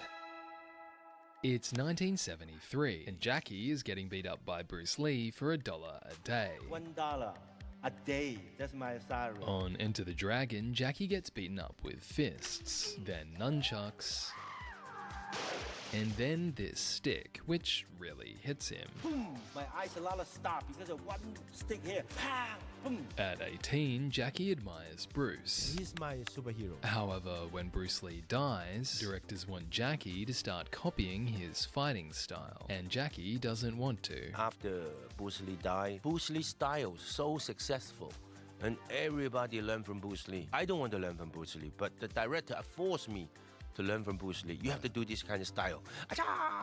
Boom, boom, boom, Jackie is cast in Bruceploitation movies like New Fist of Fury. However, these fail, and Jackie has a realization. I said, we have to do something. Okay, let's do totally different than Bruce Lee.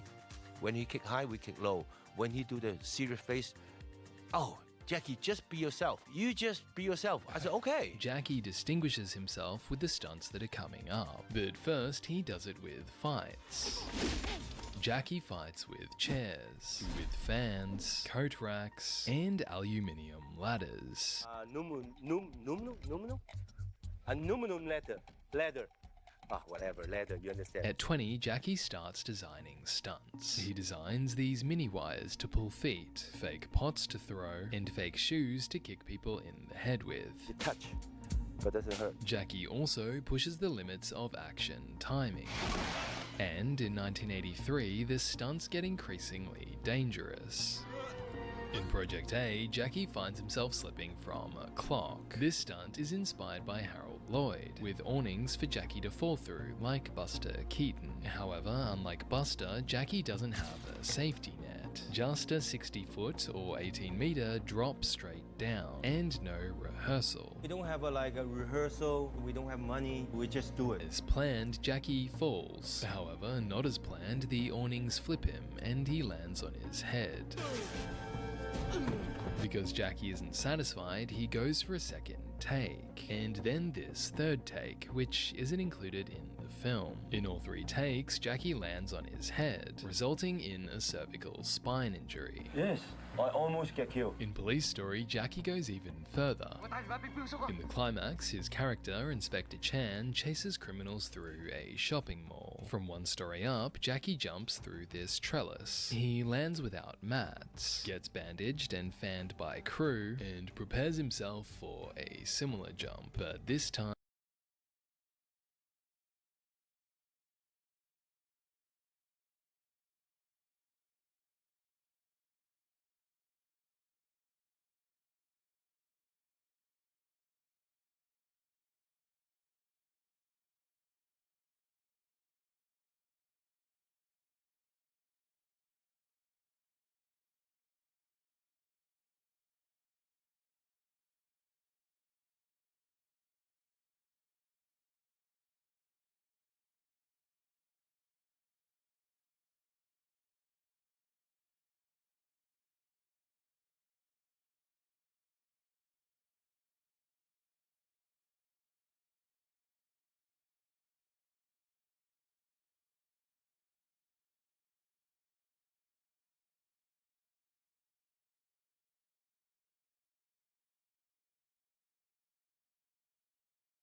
mods. Mods. Enable the mods.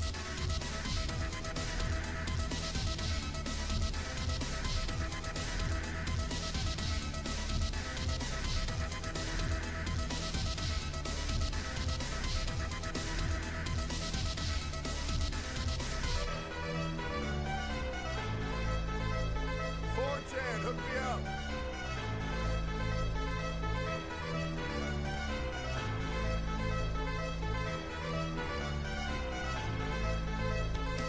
One more time. I got a lot of things to do today, guys. I got a lot to do. I got a lot. One more time. I got a lot of things to do today, guys. I got a lot to do. I got a lot. Oh, fuck, I fucked it up. Oh, fuck, I fucked it up. Hold up. I fucked it up. I fucked it up. I fucked it up. I fucked it up. I fucked it up. I fucked it up. I fucked it up. I fucked it up. I fucked it up. I fucked it up. Hold up. Yo, YouTube. Good morning, guys. Good morning. Sorry. Sorry. Sorry. I'm fucking everything up. Oh, this is so embarrassing. Wait. Oh, God. Oh, God. Oh, God. Okay. Oh, God. Okay. Almost done. Can I make a tweet?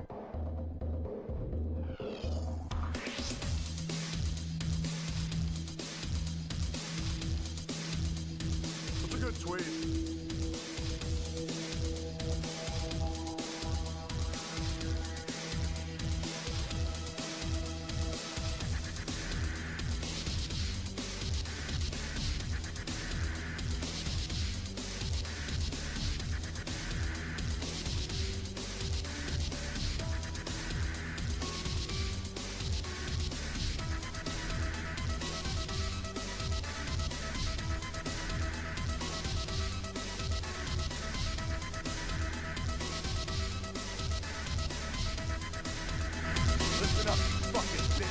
I'm the goddamn balls commander.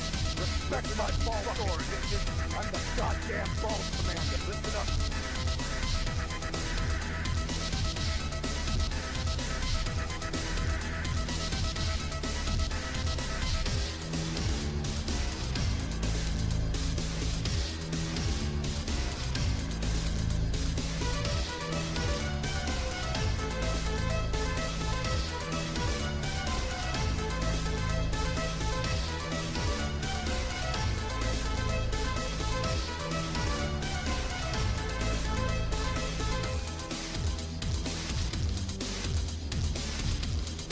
Listen up, you fucking bitches. I'm the goddamn balls commander. Respect my ball authority. So dumb. So dumb.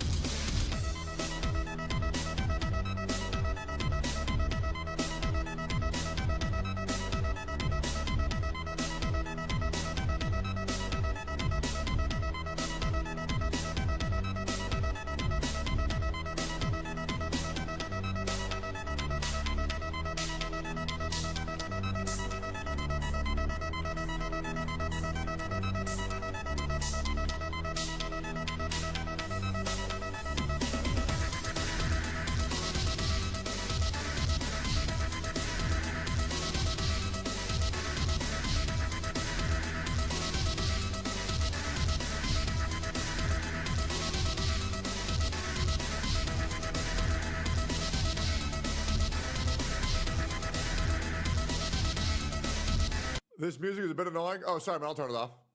You want to sit here in silence? Yeah, my bad, man. Oh, I didn't realize it was annoying. Yo, have we only 1,000 viewers in 6 minutes? What is this shit? Hello?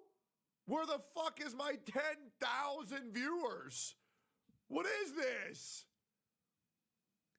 Please react to Darius and Squeeze video where they still their friends' things in his car. Hey, Blue Minter, have you heard of the Daily Slop? You can just take your videos that you want me to react, or the tweets you want me to react to, or the clips you want me to react to. You can post with my discord.gg/Tecton. You can join right now, by the way.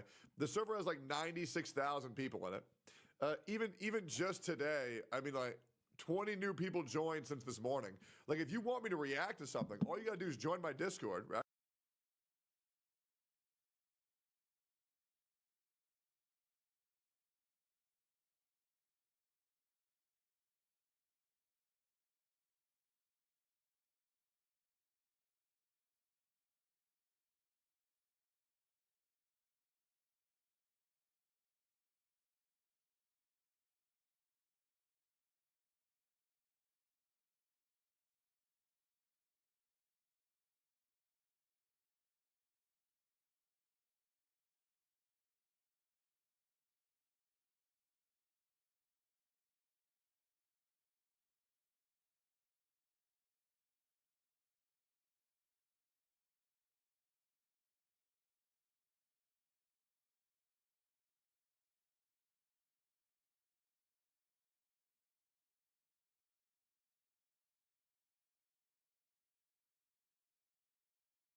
and then just go to this channel, The Daily Slop, and then just post it in here. It's so easy. It's so easy. When are we watching the Do at Night at Bistrom? It was insane. Well, I mean, we'll watch it today, for sure. Yeah, so he can skip them. Well, the problem is when y'all link me some dumb shit. Though I will say I have this voice in my head that messages me on Twitter, and he was, you know what? Read you this guy's message. I'm gonna read you. Mizkif had 23K. You fell off. It's crazy how you budding is just becoming normalized. Bro, I'm gonna be real. I don't know what the hell you were trying to say. If this was like a gotcha or something, I have no idea what the fuck you were trying to say here. But go ahead and try again. All right, now look at this shit real quick. All right, where is this? So I got this message, and he said this. All right, okay, hold up. No, this is great. Hold up. This is a good message. All right. You mentioned how your daily scramble sucks, but you just suck at your job, bro. What do you want to talk about then? We are not you. We are following your lead. We are here to listen to what your opinions are about these matters. But if you don't care, then we don't care. Dude. Yep. Dude, to be honest, he's right. Yep. I suck at my job. I'll be real, man. I feel like I need to break the gates. Oh, here we go.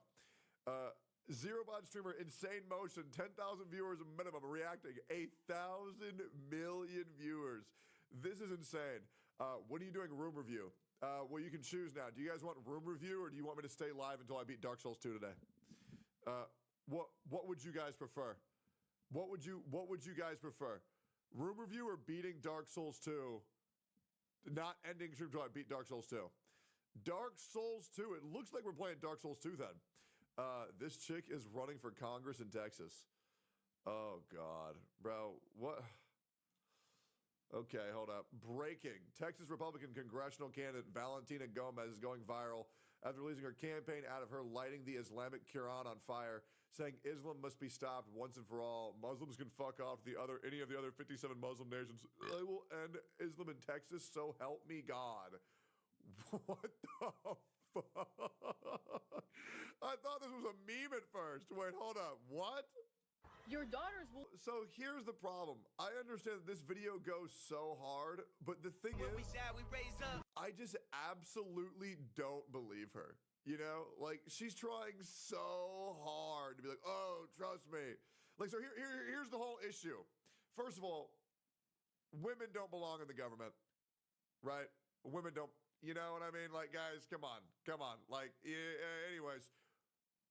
The problem with the certain wave of the world right now, is that we're moving from leftist pussies to far right, you know, hard.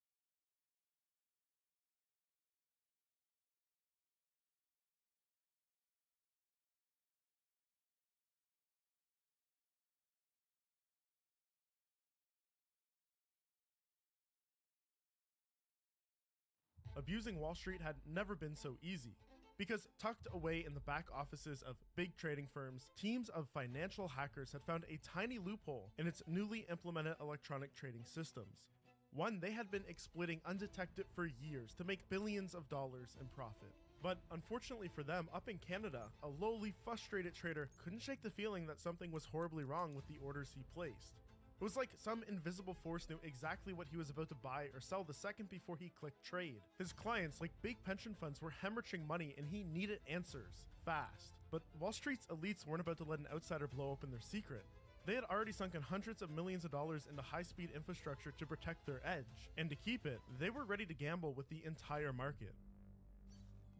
By the late 1990s, Wall Street realized it was falling behind in the technological revolution. So in '98, the Securities and Exchange Commission dropped regulations around what they called alternative trading systems. This opened the door for new digital stock exchanges, but these new electronic exchanges were still years away. None of the stuffy Joes on the trading floors expected to be at home scratching their butts in their underwear buying and selling stocks anytime soon. But then the planes hit, and with physical trading floors closed, manual trading essentially impossible, there was an immediate push to fully electronic trading systems to keep the market running. And they were a huge hit, here to stay. Firms started closing down their old trading floors, instead replacing them for wires and algorithms. But in an era where teenagers were hacking into telecom companies left and right, what could go wrong putting the world's most important financial systems online?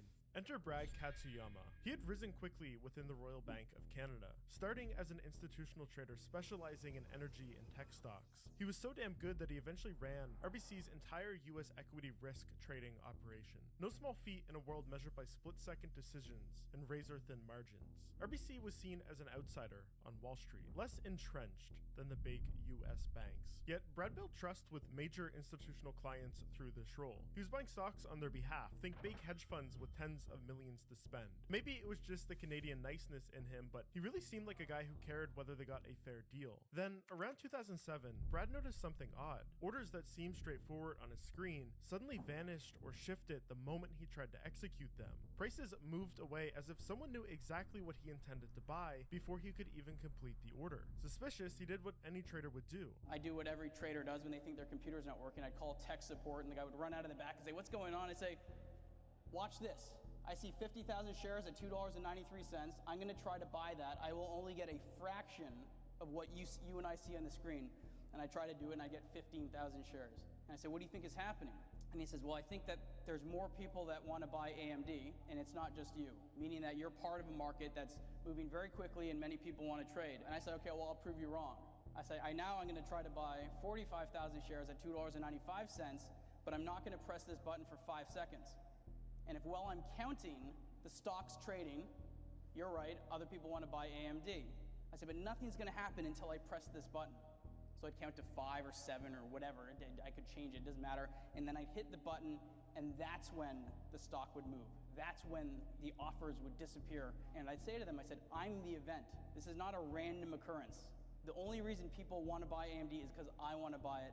I had no idea why this was happening. It went on for 2 years. 2 years with no clear answer is crazy for this, because somehow someone was beating him to the punch, abusing the new electronic systems to front-run his trades. In financial markets, knowing what your counterparty will buy a moment before they buy it can mean billions in profit. But for Brad, that wasn't so obvious just yet. He was stuck. Not much he could do as a trader. Till 2009, when RBC offered him the opportunity to become the global head of electronic sales and trading. Essentially, he would be responsible for overseeing the bank's software developers building their in-house digital trading systems. But he didn't want to take it. He long thought that this division was a hot pile of garbage. It's actually run by a company that RBC had acquired in 2007 that was more or less in shambles, and he had attributed this bug to their dodgy programming. He didn't want to attach his name to that sort of thing, but RBC was persisting. And so before committing, Brad sought some advice from an old friend who was working in this sort of technology at SAC Capital. That's one of the world's largest hedge funds, renowned for its cutting-edge tools and algorithms. To Brad's astonishment, his friend was facing the exact same issue. This wasn't some glitch in RBC's system. It was something bigger, systemic. Someone was gaming the entire market for billions of dollars in profit. That revelation changed everything. Brad accepted the new role. Now as global head of electronic sales and trading, he had both the mandate and the resources to dissect the problem from the inside out. What he would uncover was more unbelievable than he could ever imagine. I was hiring people in the spring of 2009, and all of a sudden I could convince a bunch of people who never in their wildest dreams ever wanted to work for the Royal Bank of Canada that the Royal Bank of Canada was actually a pretty good place for people to work.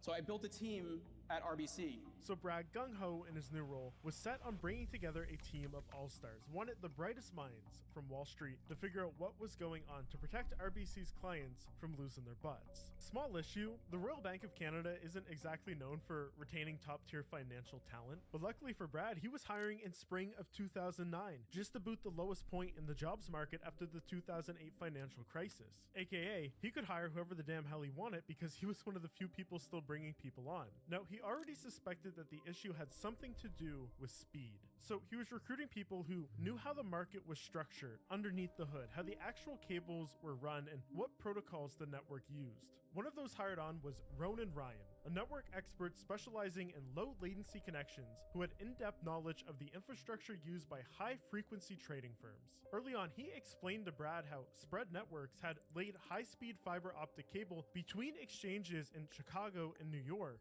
spending $300 million to save just 3 milliseconds of latency. A light bulb went off in Brad's head. Clearly someone was making a lot more than $300 million to spend that kind of money. And with this new information, they had a theory that high-frequency trading firms were exploiting something that would become known as latency arbitrage.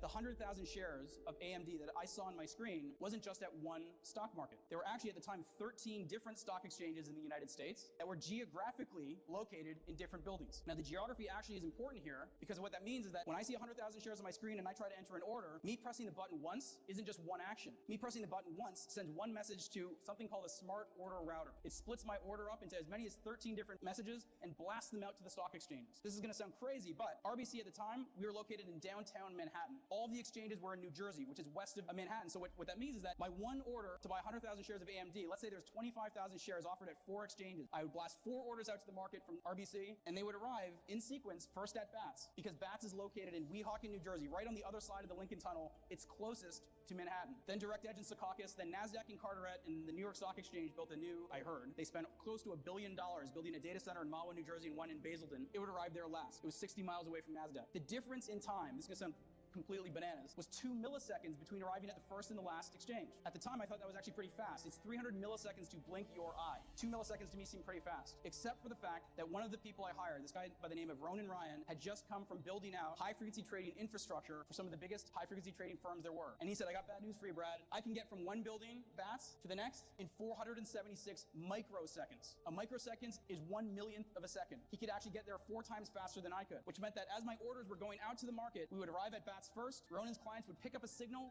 and race us to Direct Edge, NASDAQ, and New York. And they were doing 2 things. One is they were canceling their sell orders. Now that they know a buyer's come in and bought everything, all of the AMD shares at $291 on BATS, they're racing out to cancel any sell orders they have in the market. But second, they're also trying to buy shares ahead of me to sell back to me at a higher price. In hindsight, the concept sounds simple, but at the time, it was revolutionary. By leveraging faster data feeds, high-frequency trading firms had gained a billion-dollar edge by using their speed advantage to detect large incoming orders on one exchange and react ahead of those orders on other exchanges. By doing so, they could buy or sell stocks in anticipation, locking in a profit at the expense of slower traders. The best part? This was totally legal. Normally, having advanced information and using it to place trades is known as insider trading, but here, well, there's no regulation for this sort of thing. This tactic essentially granted these firms a near risk-free commission on every trade made by anyone with a slower connection. And the more Brad thought about it, the more disturbed he was by the implications. When we first discovered latency arbitrage, when I sat at RBC and we tested it out and we figured out that people were racing us back and forth, I'll never forget it. I went home that night and I thought about it. And I said, you know what? There's no way in the world we were the first people to figure this out. I don't think we were 5th or 10th, maybe we were 15th or 20th. Every single person who had figured out that this game could be played by racing between the exchanges figured it out and went to play the game. The quickest way for me and my colleagues to get rich was to go back out there and exploit what we had discovered.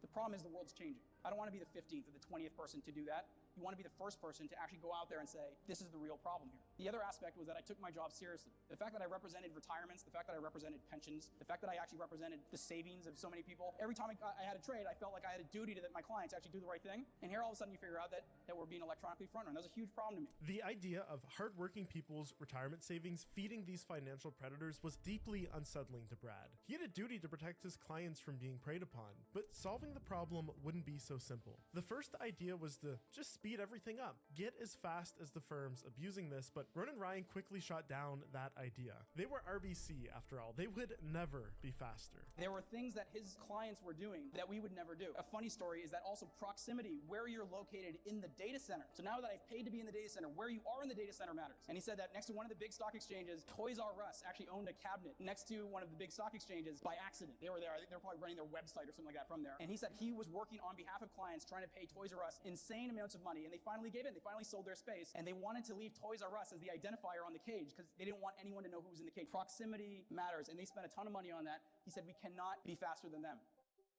It's at this point, with his team in place, Brad persuaded his boss at RBC to allow them to conduct a series of experiments. For the next several months, he and his new team would trade stocks not to make money, but to test theories. RBC agreed to let his team lose up to $10,000 a day, making these trades just to collect information that might be helpful. And all of this was generating a mountain of data. They weren't just combing through their own trades, they were combing through the millions of trades that high-frequency firms were placing every single day, trying to get tick-level precision to understand what was happening, and more importantly, a way to beat it. Most nights, Brad would go home brain buzzing, unable to sleep. But then, an elegant solution emerged. Instead of trying to beat the high-frequency speed demons, Brad's team realized they could just take the opposite approach and try to slow things down. The idea was simple. They would create an order router that would take into account the arrival times of order requests at different stock exchanges, then stagger the sending of those messages so they all arrive to different exchanges at the same time. However, that would mean rethinking the entire concept of an order router and conducting a complete overhaul of how RBC trades were processed in the first place, with the team needing to create a sophisticated algorithm to predict and synchronize the arrival times of the ones and zeros beaming across the miles of cable to get to these various exchanges, factoring in things like network latency and the unique characteristics of each exchange's infrastructure in real time, something impervious to any changes these exchanges would make in the future. Now, if you're a tech nerd like me, you're thinking, oh man, you could do a simple ping command or a trace route, but I promise you, I looked into this, it's so much more complicated than that. There's some really impressive math to calculate latency in real time in a system like this. So, you know, who are they going to task with building a system like this? It's going to take an impressive programmer, and luckily for Brad, he had just the guy. Alan Zhang, the most talented programmer at RBC. Brad went to him and said, hey man, you want to solve a really big problem? And he did. He built the minimal viable product, a software solution to prove that it was at least possible to synchronize these order requests with enough tolerance that the high-frequency trading firms wouldn't be able to front-run their orders. Testing was relentless. Even the smallest margin of error could cost millions of dollars to them and their clients. During this development phase, the button to send an order was labeled Thor to tell it apart from the normal order button. And so every trader that was testing this got used to calling it Thor. Ready to place a big market order? Thor it. It was counterintuitive. Everyone wanted to go faster, but slowing things down, it worked. Normally, when you hit the button to place a stock purchase order, but failed to get the full amount of stock, the screen would light up red. As you know, that had become Brad's reality for the last many years. But when he Thored it, the screen lit up green. It meant that he got all of the stock they were trying to purchase. High-frequency trading firms were no longer able to front-run their trade.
overjoyed. And funny enough, the name stuck. When the solution was ready for deployment to actual clients, Thor became the official name of the tool. They even came up with a cute acronym, Tactical Hybrid Order Router, to make it more fitting. This was the easiest product in the world to sell. I'd walk into any asset manager out there and I'd say, you want to buy Bank of America, you see 2 million shares in the offer, how much of that do you get? People would say anything from 500,000 to 1 million shares. And I said, I'll get you all 2 million. And they would say, give me the product. Product actually it took RBC from 19 to #1 in the Greenwich Associates survey in 1 year. It was a $100 million product in less than 18 months. The problem was clients couldn't just trade with RBC. One of my closest clients put it to me brilliantly. He said, Brad, you've solved 2% of my trading problem. Like, what do you mean? He goes, 2% is the amount of trades that I can actually send to RBC. He's like, what about the other 98% of my trading issues? While Thor was a huge success for Brad and RBC, he realized in the grand scheme, it made only a small difference. High-frequency trading firms had grown huge and fast. By 2010, they accounted for a majority of the market's trading volume, often cited at over 50%. Their influence extended so deep that exchanges began tailoring their offering to attract them, granting benefits like special order types, access to private dark pools, and liquidity provision rewards. Brad had come to learn that the core business model of stock exchanges was shifting. It wasn't about facilitating trading anymore, but facilitating faster data to the highest bidder.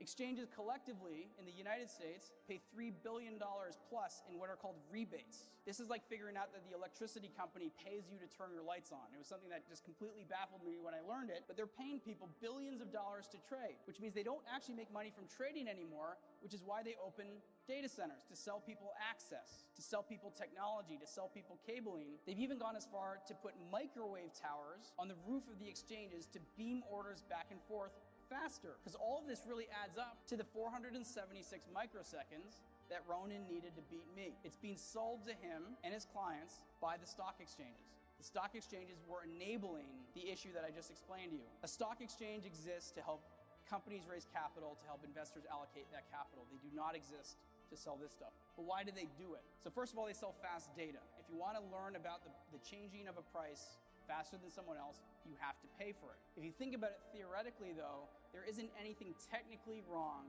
with someone getting data before someone else, because there's no way to ensure that everyone gets it at the same time. If I broadcast a signal from this stage, everyone in this room will get it first. Maybe someone in the front row will actually get it technically before someone in the back. Definitely before someone in New York will get it or someone in San Francisco will get it. There's no way to ensure everyone gets data at exactly the same time. The problem is, the person with advanced information, how do they monetize the information? They monetize it by trading against someone who doesn't yet have it. Things were getting further and further away from the world of fundamental trading that Brad knew and loved. These new incentives offered by modern stock exchanges were often touted as beneficial for providing liquidity and improving market efficiency, but Brad understood the ugly truth and he hated it. The thing is, this stuff it's like was it might all be time playing for us well to get within it the done rules now. of the It's SEC. like it might just be time. Let me take a piss. Might be time for us to get it done now. It's like it might just be time. Let me take a piss. All right. Woo! Let's go. Did you wash your hands? No. Do 5 push-ups for winners queue. How about 5 push-ups for 1 minute queue time, bro? It's like, how about that, dude? Yunar LeBlanc bot lane. We're against the Zeds. Because the problem is that the second that I do anything, oh, pop player, isn't he? I swear I've heard of this guy before. Yes, this guy's actually like a Korean Zed player. Did you level E first? Can you use it? Bruh. What? Adantes onset is a fraud though. Natty not confirmed. Did he? Why did he? In Natty not? You played versus him like 5.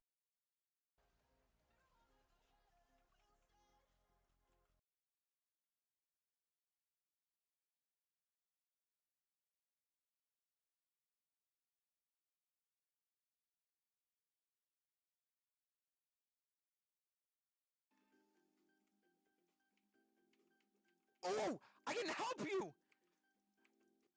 Okay, survive. I'm coming. Let's die. Okay, sure. As long as you don't die, we're okay. Alright, go. Nice. Bro, do you know what bestiality is? I don't know that. What's that? It's like when people want like to do like and stuff with like animals, okay? Like if someone wanted to like do something with Renekton, and I was gonna say for you, if you would want to find like a partner, they would have to be into bestiality because they'd be with the goat. Does that make sense? I don't agree with you. No, but it's a compliment because like the GOAT means like the greatest of all time. So I'm saying that you're like the greatest of all time because you had a good call and you're like 1v9 as fuck. Oh, okay.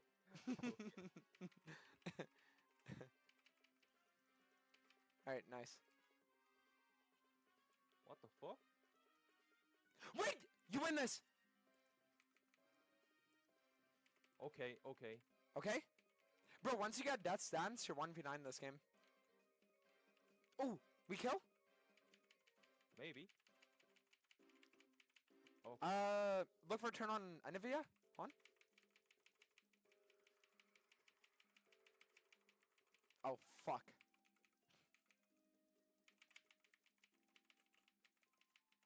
Kill egg.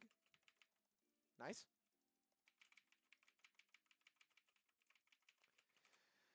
Okay, honestly, that's okay. That's worth. Okay, not bad. It's like it's pretty fucking bad, but it's like it's fine.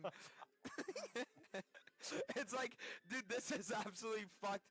Wait, like, bro, do you want to see something crazy? What? Look at our Ziggs items. Okay. He has Rocket Belt and Rylai's. Oh. Ah, AD.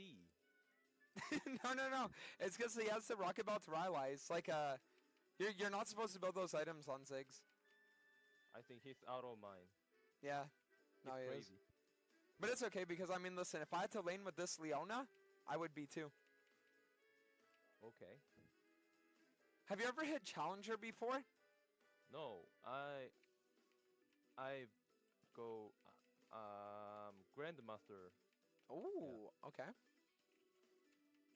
Out of curiosity, when you get high rank, do the people at like your school, do they find it impressive? Some people like it, but I don't know. I don't know all the people. Okay. Yeah. Can you come down for Dragon? 30 seconds? Yeah, I have TP. Nice.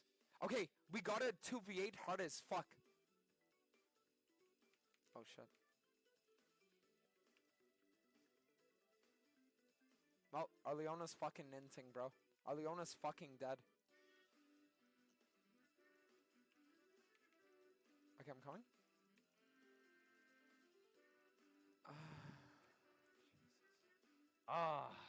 Fuck. It's looking a little rough. Oh, Jesus fucking Christ. Leona fucked up this game.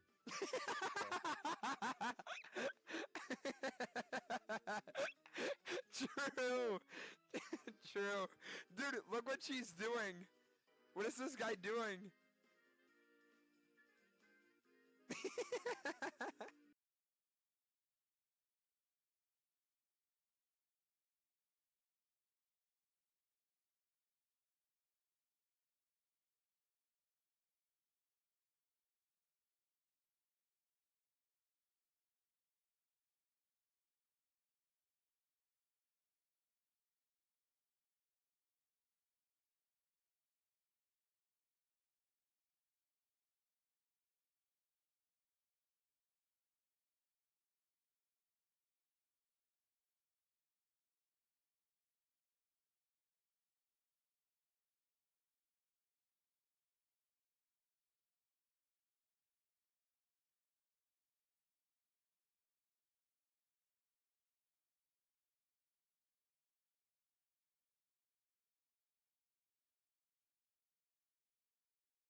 Alright. Do you think we can kill top? We can't.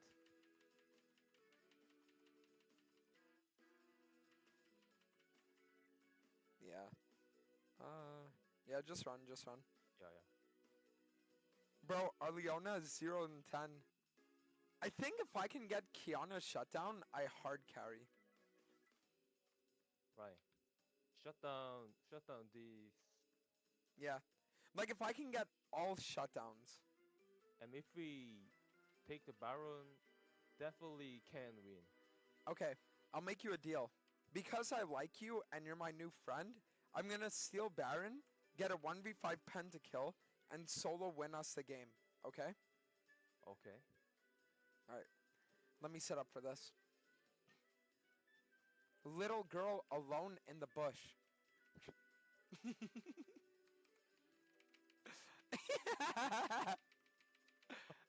Okay, that's one. That's one. Nice. We're good now.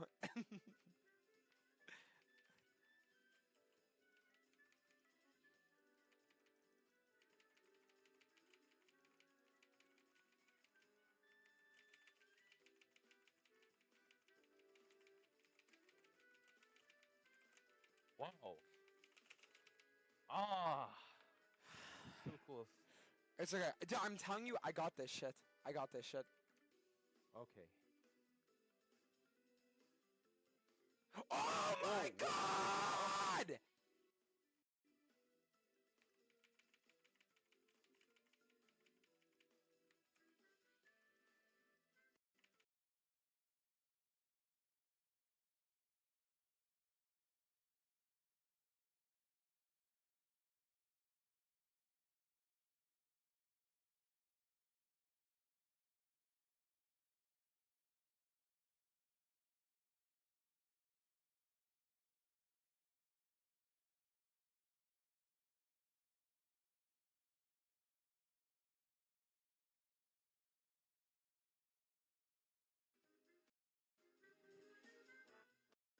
Fucking died of that one.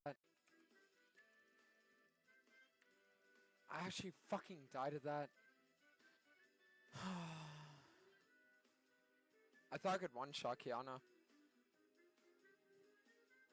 Holy shit. It's okay. Already Leona fucked up this game. True. Are you ever toxic? Toxic? Yeah, like you insult people or no? No, sometimes I insult people, but not that much. Okay. Yeah, cause sometimes I get people that, like, there was a guy yesterday that was telling me that my mom died.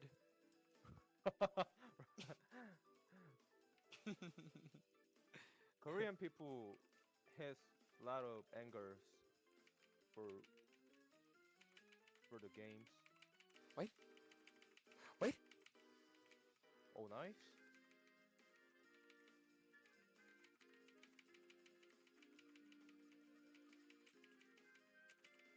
Keep going, Okay, keep going. nice.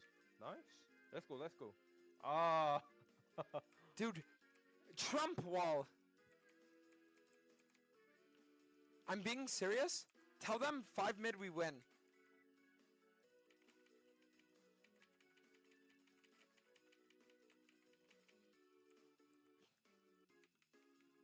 Right.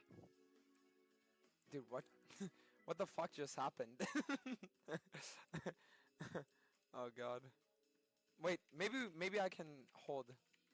Oh fucking Christ. Okay, I 1v5, okay? Okay, okay.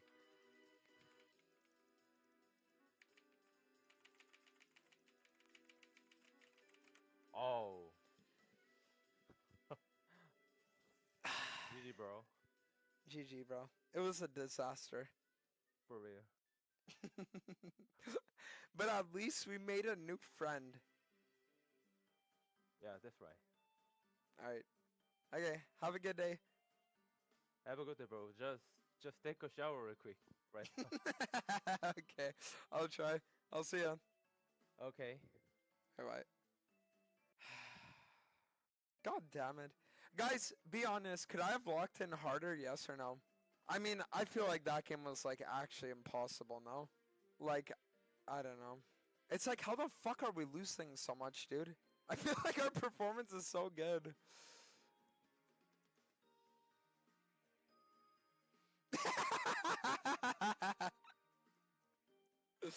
Nice. Oh my god.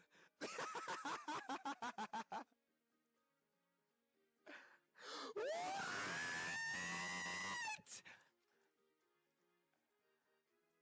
Okay. Yo.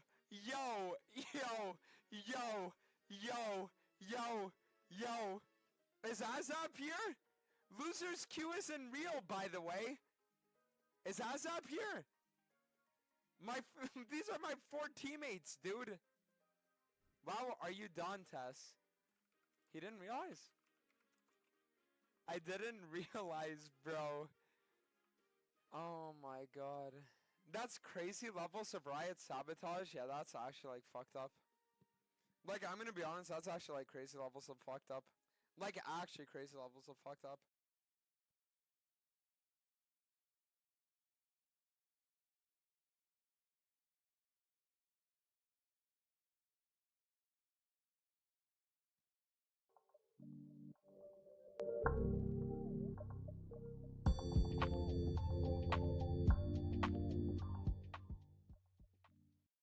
Alexa Nicholas lawsuit against Kat Tenbarge may actually end this fake news journalist and may put all the rest of these fake news journalists in fear. This is an absolute kill shot if it lands on Kat Tenbarge. Of course, this legal mindset where we teach you to be your own judge. I'm Andrew Esquire, American attorney, and this is a fast facts version of the latest and greatest in the legal news. If you like the fast facts, make sure to smash the like button and leave a comment below. So some of you may not know about who these parties are and who these people are, but yet this is one of the most important lawsuits that I've seen in a while because it is such a kill shot, a headshot for what is and what has constituted fake news. Because many of us have seen internet journalism and we've seen the standards of internet journalism, which is essentially, hey, if something was retweeted by somebody I agree with or have an alignment This viral with, cosplayer was just arrested after making an online bomb threat against the drink company. This viral cosplayer was just arrested after making an online bomb threat against the drink company GamerSups, commenting on an Instagram post that she was going to plant a bomb at their booth. So apparently we've now reached the point of 2025 where anime convention drama has escalated to threats of terrorism. Yeah, you heard me right. An Instagram influencer allegedly threatened to bomb a Texas convention over a popular drink brand. An anime convention took a wild turn when a well-known cosplayer was arrested for allegedly making a bomb threat. This is just a wild allegation. Welcome to the age of the internet, I guess,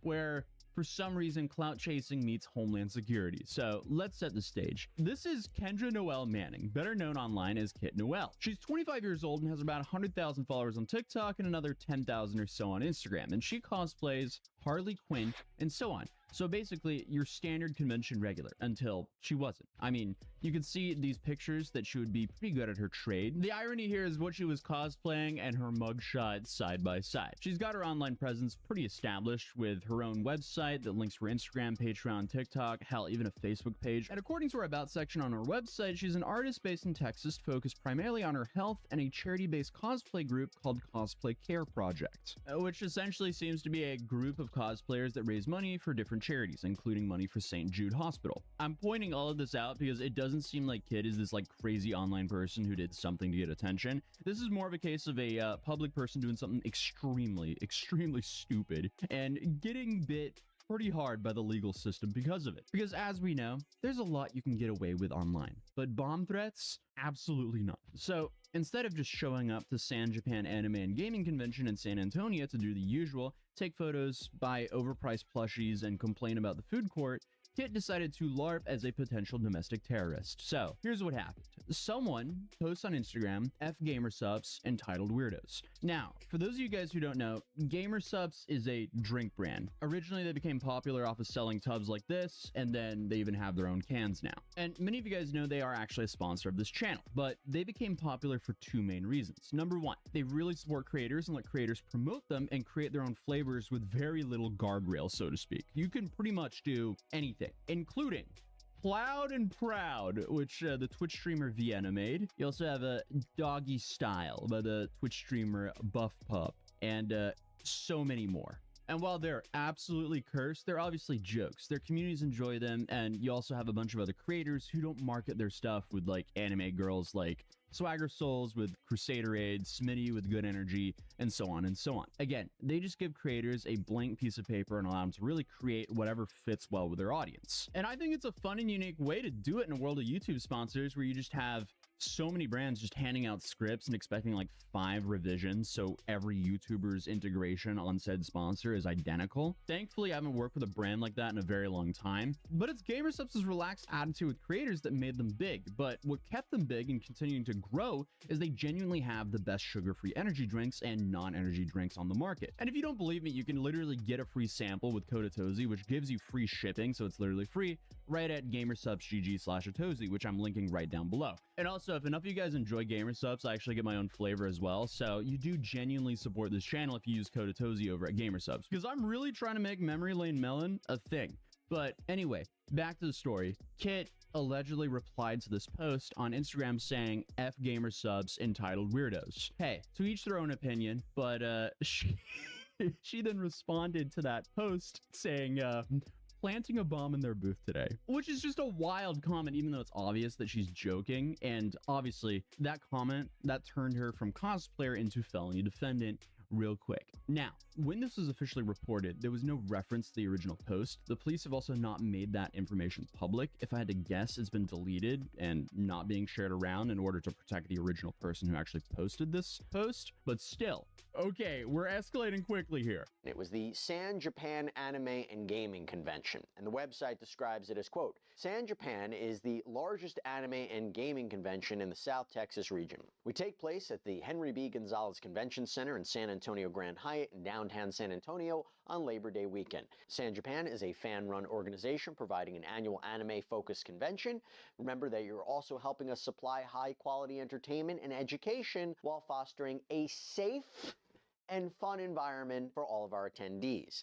Be a part of our cause, striving to cultivate an acceptance and appreciation of anime and related fandoms. Yeah, I mean, I don't think threatening a booth with an explosive is cultivating a very safe environment. But also, I don't think anyone who hears the story actually believes she planned to do this. If anything here, it's just like a wildly dumb thing to say, especially in the state of Texas, where they can throw some crazy time at you for basically anything. Honestly, don't say that. Why would you ever say that? You don't say that online. You don't say it at a convention. You don't say it at an airport for sure. And not even on a Discord server. I mean, you can cosplay Harley Quinn all you want, but you can't roleplay as the Joker. Well, actually, Sherry did that, and I guess she just stayed in character. Who knows? Maybe she just took that one a little bit too seriously. But obviously, it's ridiculous that I'm having to say this at all, but please don't go online and threaten to blow a place up, especially a convention with thousands of people in it. Again, shouldn't have to say that, but I guess here we are. Actually, how many people even attend a convention like this? 30,000 people. I mean, she played herself here. I mean, you can't, oh, come on. Even though it's obviously an incredibly stupid joke, you can't just ignore a threat like that at an event with 30,000 people. Yeah, she played herself. You just don't say you're gonna go bomb a place, hello? Come on! You have to take all these threats serious, whether they're online or in person or whatever, and that's what this person did. They saw something they didn't like, it was strange, it was dangerous, and brought it to the attention of the authorities, which is exactly what you should do. And what did you make of the response, not letting her back into the convention, criminal trespass, and then an arrest? It's the right response, because you can't just think you can get away with that. It's 2025. You think someone would have enough knowledge that you can't just make a threat like that, an overall threat in a building with so many people in an event like that, and not pay the consequences. So I think their response was right on, because you have to take things serious, Jesse. So obviously, San Antonio PD flagged it. Convention staff denied her entry, slapped her with a criminal trespassing charge, and then she got arrested. So now Kit Noel is sitting with a third-degree felony charge of making a terroristic threat. And let's be very clear, Texas law does not require her to actually have a bomb. All it takes is the threat of it to put people in fear or serious harm or disrupt public services, which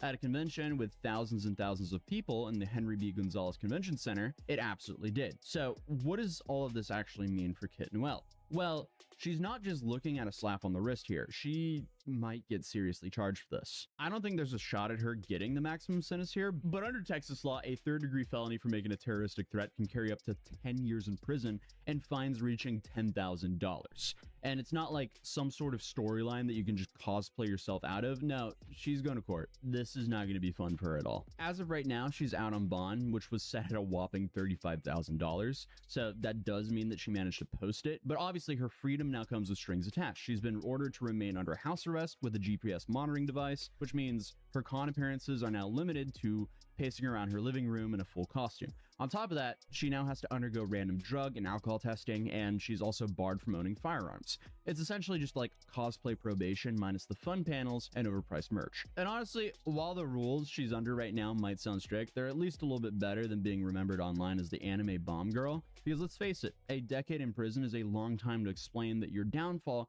started with a feud over an energy drink company. And again, what kills me about all this is it wasn't some grand scheme. She wasn't trying to overthrow a convention with explosives hidden in a Sailor Moon backpack. She was literally just replying to an Instagram post during an argument over an energy drink. Yeah, that's just unfortunate. That one's gonna be tough to explain to the parents. Yeah, mom, I can't leave the house because I threatened to blow up an energy drink booth. Come on. Because apparently the new red flag isn't free hug signs. It's cosplayers threatening to plant bombs over at the Gamer Subs booth over a one-sided beef with a company. I feel like it's one thing to not like a product or even disagree with the company, but facing a decade in prison over this? That's just poor decision making. This whole saga is way less about cosplay drama and more about what it says about impulse control. Because think about it, just one snarky Instagram comment about a energy drink booth set off a chain reaction that ended with someone facing felony charges. That's not just like having a bad day, that wrecked the whole year. It's pretty clear to me she didn't really think that one through, but maybe don't put yourself on an FBI watch list over gamer subs. It's definitely not worth it. But if you do want to enjoy some gamer subs, you can always go to gamersubs.gg/Atozy and use code Atozy when you check out and get some pretty good gamer juice. My problem is I said gamer juice instead of gamer subs. But I feel like the big problem here is this kind of behavior isn't even rare anymore. People just keep forgetting the internet isn't just like a sandbox. It's actually a public, permanent, and as Kit Noel just found out, sometimes a prosecuted area. Bottom line, cosplay drama is supposed to be about like who wore it better, not about who's calling in bomb threats. So Kit Noel turned what could have been into a fun weekend into a felony case, and now she's looking at a potential decade in prison because she couldn't resist firing off one of the most unhinged Instagram replies that she's ever done. Hopefully. So the lesson here, don't make bomb threats unless you want to make your life infinitely harder, because the FBI doesn't care if you're still cosplaying as Harley Quinn. They're still gonna slap you with some charges. Oh yeah, and check out Gamer Subs because this is the funniest video to promote Gamer Subs on. But other than that, drop a like if you enjoyed this video, subscribe if you're new, and I'll see you in the next one. Peace.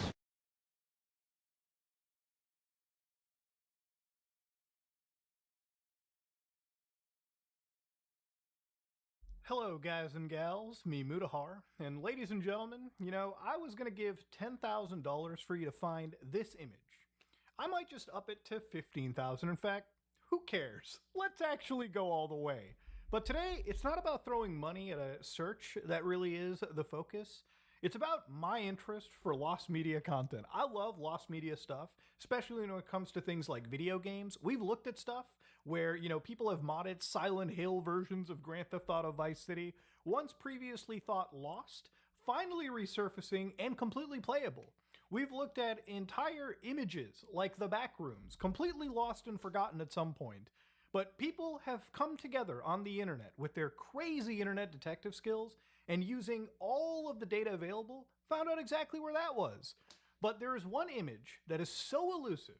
It is Jeff the Killer, JTK1 and JTK2. Now, the reason why this is so important to me is, obviously, I started my channel on video game creepypastas. You know, things like haunted gaming, where I would look at spooky stories on the internet pertaining to video games and just talk about them. You know, some guy gets his weird, spooky video game from Bootman Bill or leaves it in a garage for 20 years, comes back and finds out that a ghost has infected it. But then, of course, beyond just video gaming creepypastas, some of the most popular spooky... So we all know that Hassan Piker's been going off the deep end for quite some time now, and we also know his obsession with Asmongold. He pretty much waits on every word this guy has to say, and recently Asmongold has been on a hiatus, focusing on his father's health, and despite leaving, it appears that Hassan can't stop thinking about him. In fact, the delusions have continued to get stronger. His separation anxiety from Asmongold has gotten to the point where he can't stop talking about him, even in his absence. In fact, I think he's going off the deep end. He has put more people at risk. He has openly violated more major rules on Twitch with no punishment. And this time, he has put more people's lives in actual danger.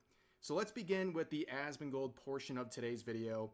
If you've been paying attention to what he's been doing, he's been basically MIA the last week or so, and he has now really confirmed what's going on. He made this tweet very shortly before recording this video today, talking about the reason.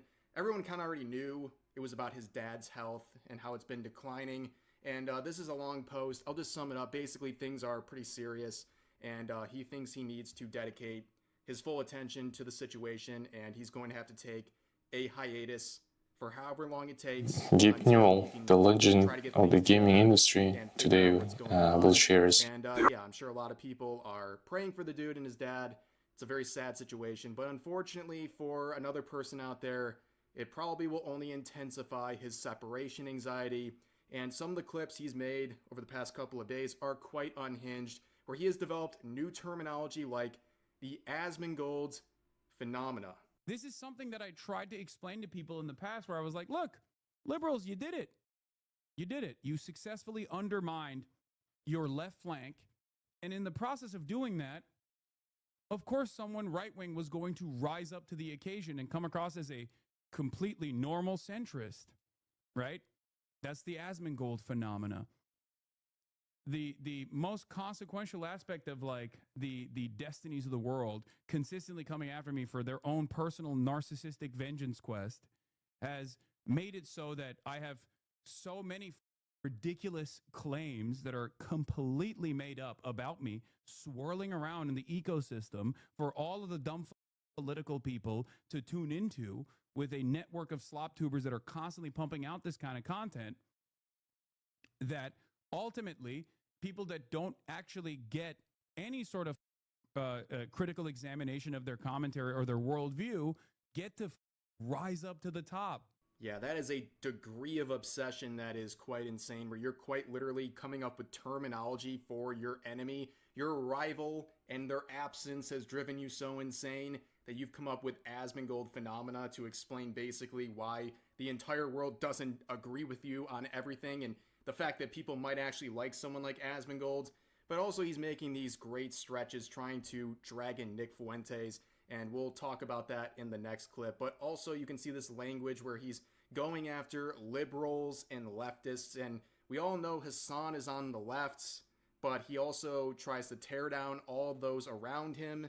Basically anyone who's like one step to the right of Mao Zedong is not left enough for him, and he's basically the permanent contrarian, and he's working to basically cause division amongst his own potential allies, which is a very funny thing, but he's trying to basically blame all of this on other parties, including Asmongold, who he's still thinking about in a different stream, and also, again, making some insane connections to what he believes is Asmongold's rhetoric and related responsibilities when it comes to the things he has said in his videos and streams.